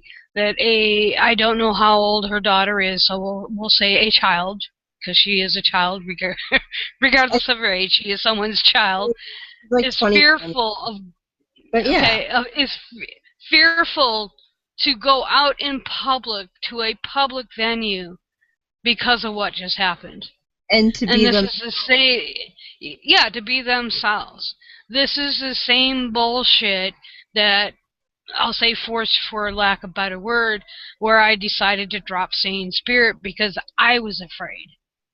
And I could give two shits what anybody does to me. You know, I've had people offer to shoot me and I told them to go get me a gun. Okay, that's my attitude. I mean, if you're going to be that fucking stupid. But no child, no person, no matter what their age, should be afraid to go out and be themselves. That's fucking bullshit. And to our friend's daughter, go out, have fun, don't worry about it. You're going to be with like-minded people. Enjoy yourself. In fact, don't let fear drive your actions, because that's exactly what these fucktards want. Yep, that's exactly what they want. In fact, we're having Pride in about 2 weeks, and I was already planning to go because Kristalla is having another brunch, and we're all going to go. But I made it a point to talk to my niece Sam. And I said, Sam, you need to come to Pride with me. She's never been, and we're gonna go. And my husband, who's never been to Pride, and he's always been supportive of LGBTQ community. But he said to me, I said, you know, Sam's gonna come to Pride with me, and he said, you know what, I'm gonna go. He said, it makes a big difference when it affects somebody you care about. And so he's going to come too, and we're all going to go. And I'm going to, I haven't decided, I got to try and find either somewhere I can get 1 or 2 shirts printed short term, or I'm just going to make an iron on. But I'm going to wear a big ass shirt that says proud auntie of a trans woman. And I'm going to wear that fucker all over goddamn Toronto. And I don't care. You know what? And if somebody wants to do something because of that, well, they better have a goddamn steel cod piece on, because I'm going for the nuts. That's all I'm going to say. You know? And that's what you have to do. And it's sad. It is. I mean, if anybody's listened to the early Atheists on air, it was when Serge was on. He came on. He not only was he a black man, but he was gay, and he was also an atheist in fucking Texas, of all places. And when I heard his story, it was like, you gotta be fucking kidding me. Yeah, I take some shit where I live, but I really, for me, if you knew me in person, I just don't give a flying fuck. I'm the type that'll wear polka dots with stripes. I don't give a shit. So, it's like, I've had people say I should go kill myself and I'm like, you don't tell that to a fucking bipolar person. Give me the fucking gun. I'll do it right here. That's just the type of attitude I have. And It's like, it's gotten me into some trouble, especially when I was younger. Mm-hmm. But it's gotten to the point where I care, because I care for the fact that 49 people lost their lives. That's what I care about. I don't care that they're gay. I don't care if they're lesbian. That has nothing to do with it. It's the fact that some asshole thought that they were judge and jury and executioner, and literally executed 49 people in cold blood. And what I said on the thread of our friend's daughter, I said, one of my life's mottos that I always try to live by is know what your adversary wants and never give it to them. And I try to live by that every day. And thankfully, I don't come across adversaries every day, because that would be kind of shitty. But when I do, that is my first priority, is figure out what does this asshole want and how can I prevent them from ever getting it. And I think that holds more weight now today than it ever did, because what they want is fear. Whether it's any religious hard, whether they're Christian, Islam, Hindu, whatever. I don't know what Hindus believe towards LGBT, but they want fear. Let's not give it to them. Yes. To our friend's daughter, don't give in to that fear. We have friends of the show that are frontline and center fighting this shit. And to Kelly, I give her all the kudos in the world for taking that stand. And to anybody else that I forget to mention, and there's many of them that are friends of our shows and just friends of ours in general, you guys are in the front lines. Yes. Thank you. Yeah, as I say, Callie is one of the most badass people out there, and one of the most fearless people, and I admire her for that so much. And yet, the other thing that I think is amazing with her is when she really feels that she needs support, where she feels like, you know what, it's really getting to me today. She understands that know when to reach out and say, can I have a hand, please? Yeah. And that's the thing. It's important. I mean, it's like I knew yesterday when it hit that it wasn't, as I said, it's not so much that these were LGBT community members. It was the fact that it was 49 lives that were snuffed out. And in a very horrific way, in my opinion. And that's what bothered me. And if you look at the list that, even the smallish list that has been out so far, I haven't seen anybody even as old as me yet. No, they're all, I think the oldest one so far is 37. That's the oldest one I saw. And just to give you an idea, I still have 25 years on that person. Yeah. So that's really scary. Exactly. I've got 8 years on that person. You know, I'm just sitting there going, where the fuck was I when I was 37? Like, you know, you Or just, 15 years, not 25. I can't add. but still, like, you know, they're all younger than us, and some days we might feel old, but we ain't that old yet. You know, and it's such a waste. Like some of the little mini bios that I've seen, and it's just, you know, so many bright lights of humanity that because some asshole thought they were better, that they just decided to stuff out. And I see Trippin, he's put out a link here in the Q&A. It's a profile about the shooter, and I actually posted about that last night as well, because I have a little issue with the whole talking about the shooter thing, because I absolutely agree that there are aspects about the lives of these fuckstains that is news. Like, where did they get the guns? What's their background? How did they get radicalized? Things like that. That's news. We don't need to see their fucking face, and we don't need to talk about their goddamn name. We don't need to talk about their life history and what they went through as a child and what could have brought them to this. Let's talk about a little bit, only because in understanding how something is caused, we can better arm ourselves to prevent it in the future. I do believe that some of that is valid, but on my Facebook, there's been a few pictures of this asshole going around, and I took one and I photoshopped out his face and I put giant turd there instead, and I saw that. That's the picture I think that should be shared around, because some of those pictures can be pertinent, like where they post on social media with fucking guns and all that shit. It's like, who the hell was not paying attention to this? Hello. But we don't need to see their fucking face for that. Slap a piece of shit on it and then disseminate the information is the way I feel about it.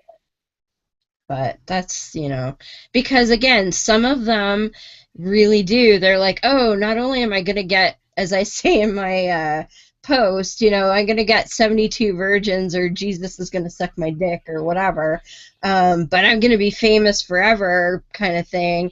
No, we're going to make you famous as a literal shithead, and that's all you're going to get.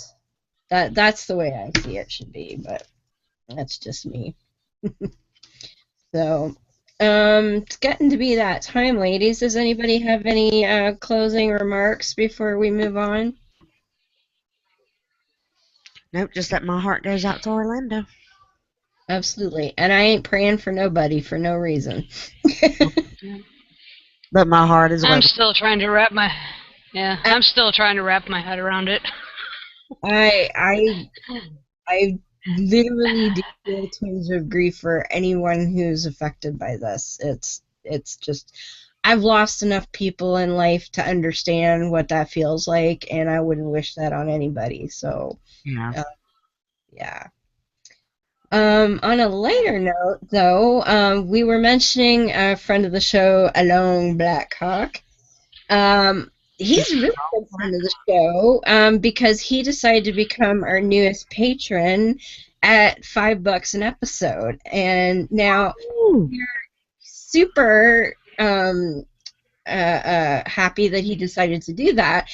He did have a slightly ulterior motive, but it's a really good one, because one of our rewards, excuse me, that we had at the $5 level was that we would plug your URL for you if damn, you better not give me your bug, Ashley. Arno did that.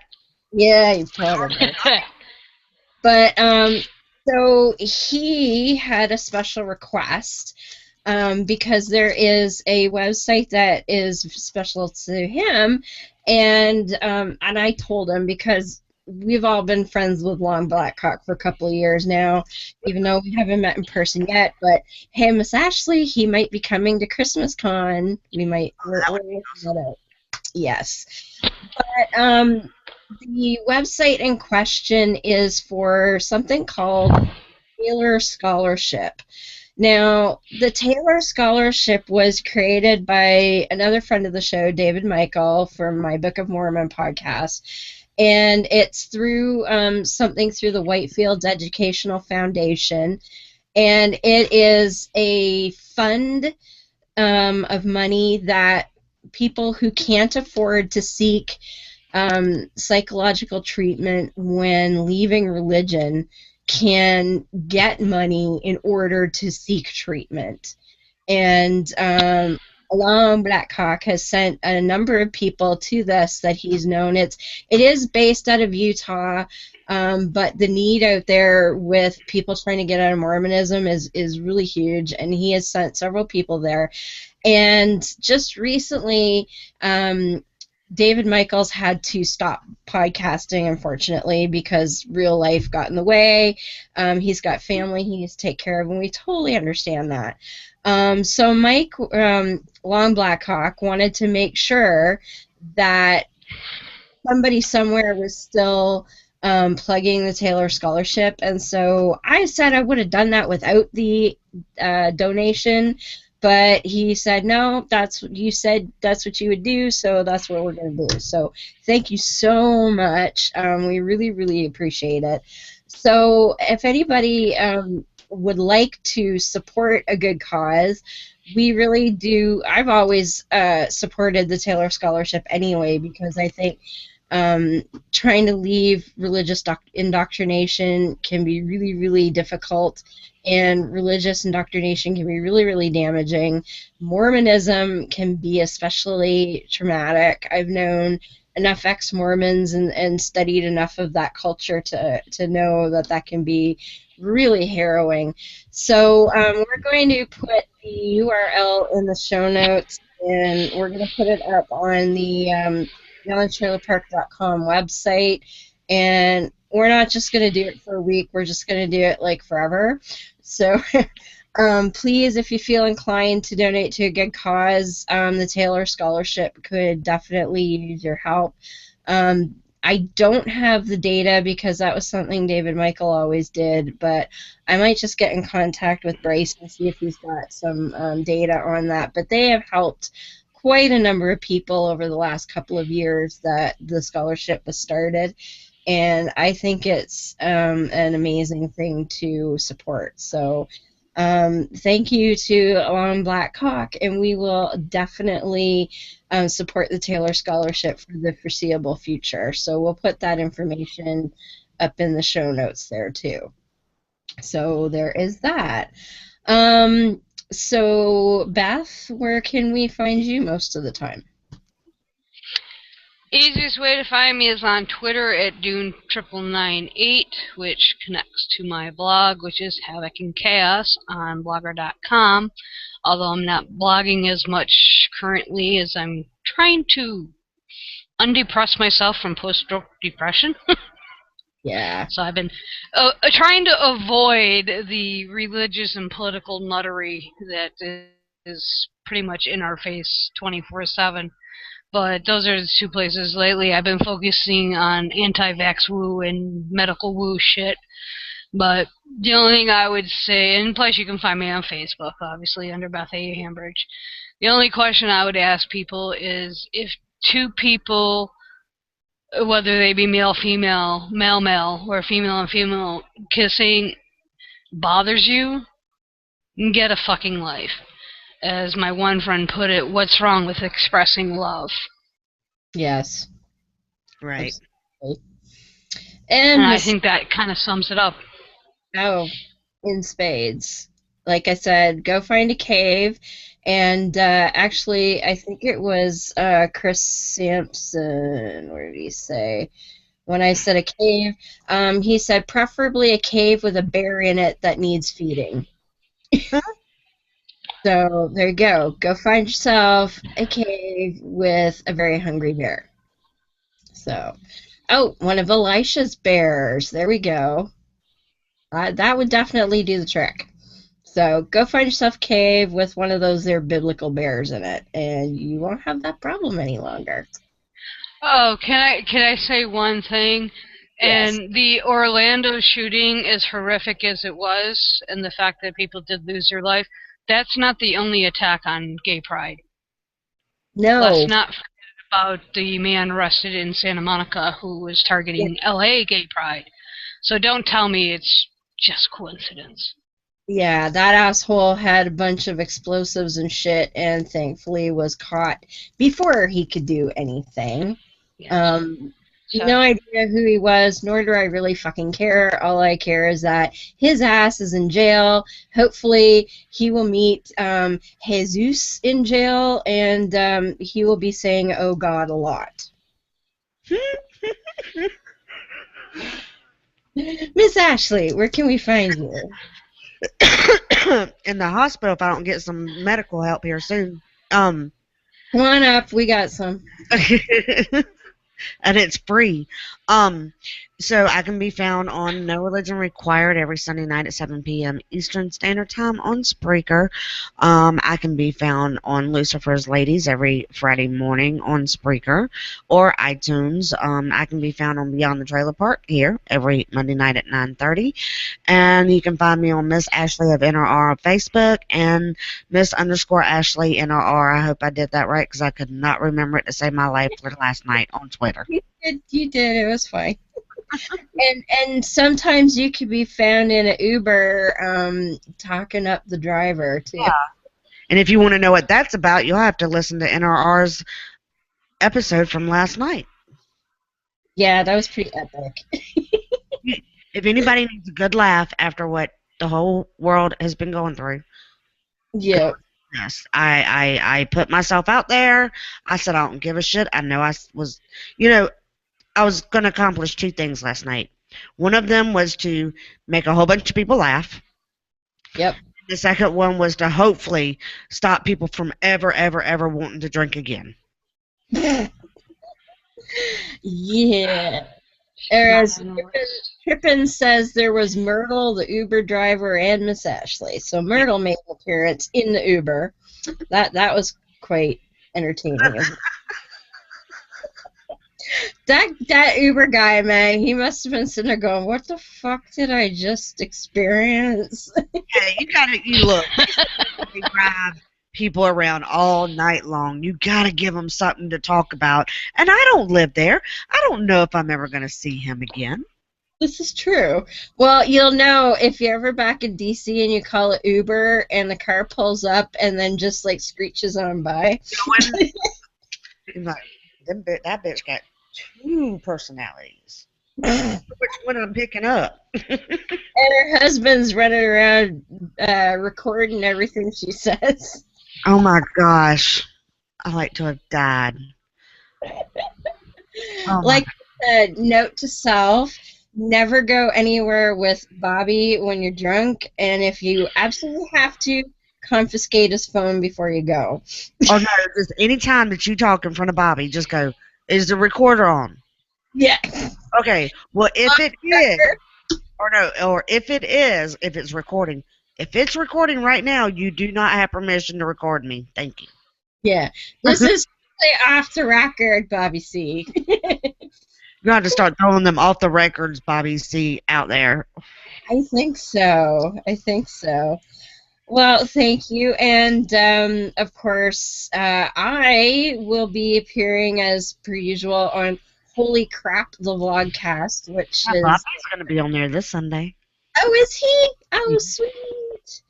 Now I totally lost my train of thought. Oh, Sunday mornings at 12:05 a.m. And so Bobby C is coming this week, which I didn't know, which is really, really cool, because it's always fun to do a show with Bobby C. So myself and the Crap crew will be on there, and I think she was going to be talking about something to do with Orlando as well. Unfortunately, it was actually happening while we were broadcasting this past weekend, so we didn't have a chance to even address it because we didn't even know what the fuck was going on at that point. So we'll probably address it this week. So that's 12:05 a.m. on the Holy Crap YouTube channel. You can find them at holycrapvlogcast.com. all the information there. You can find us at beyondthetrailerpark.com. I think that's it for now. Like I said, we do have our Patreon. I know in the last few months I was kind of slacking on that, but I have been keeping it up to date. I'm going to put the video from New Year's Eve with Shujin and Beth and I up there for patrons to look at. I know we talked about it, but I only got like 15 minutes out of a show, so, but it's cute and it's fun, so I'm going to put it up for people to see, and all that fun stuff. So if you feel like supporting us, that'd be awesome. There's some projects that we would like to do that money might be useful doing, like doing possibly live on Spreaker. It's something I want to work towards. So, but we'll work on that. So, until next. Can I interject one thing? Yes. Would you be adverse to me reading the list of victims? Absolutely. I have access to it. Okay, please. Okay, this is. You go ahead and read that, and then when we're done, you're done. I will close out with Foda's Humanist Creed. This is a list of the victims, and they do have all 49 of them. Thankfully, for me, my friend is not on the list, but it's still her whereabouts are unknown. Edward Sotomayor, Jr., age 34. Stanley Almodovar, III, age 23, and these ages are just killing me. Luis Omar Asisio Capo, age 20. Juan Ramon Guerrero, age 22. Eric Ivan Ortiz Rivera, age 36. Peter O. Gonzalez Cruz, age 22. Luis Villalma, age 20. Kimberly Morris, age 37. Eddie Justice, age 30. Daryl Roman Burt II, age 29. Bianca Diadre Drayton, age 32. Alejandro Barrios Martinez, age 21. Anthony Lewis Lori Andolisa, 25. Jean Carlos Mendez Perez, age 35. Frankie Velasquez, age 50. Amanda Alviar, age 25. Martin Benitez Torres, age 33. Luis Daniel Wilson Leon, age 37. Mercedes Marisol Flores, age 26. Javier Emmanuel Serrano Rosado, age 35.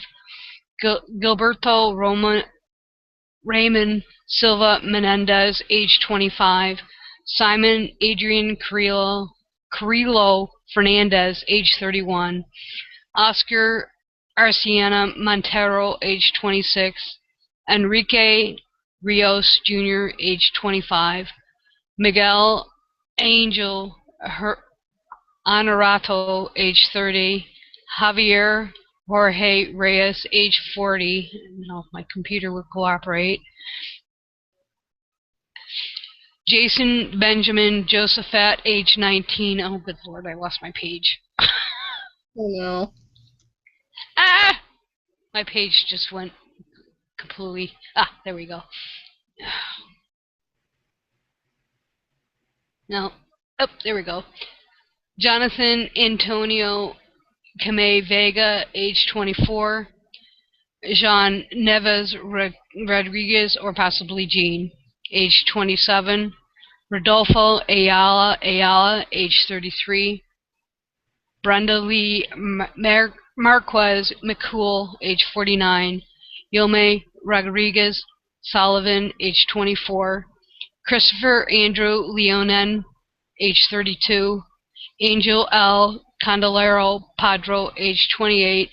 Frank Hernandez, age 27. Paul Terrell Henry, age 41. Antonio Devin Brown, age 29.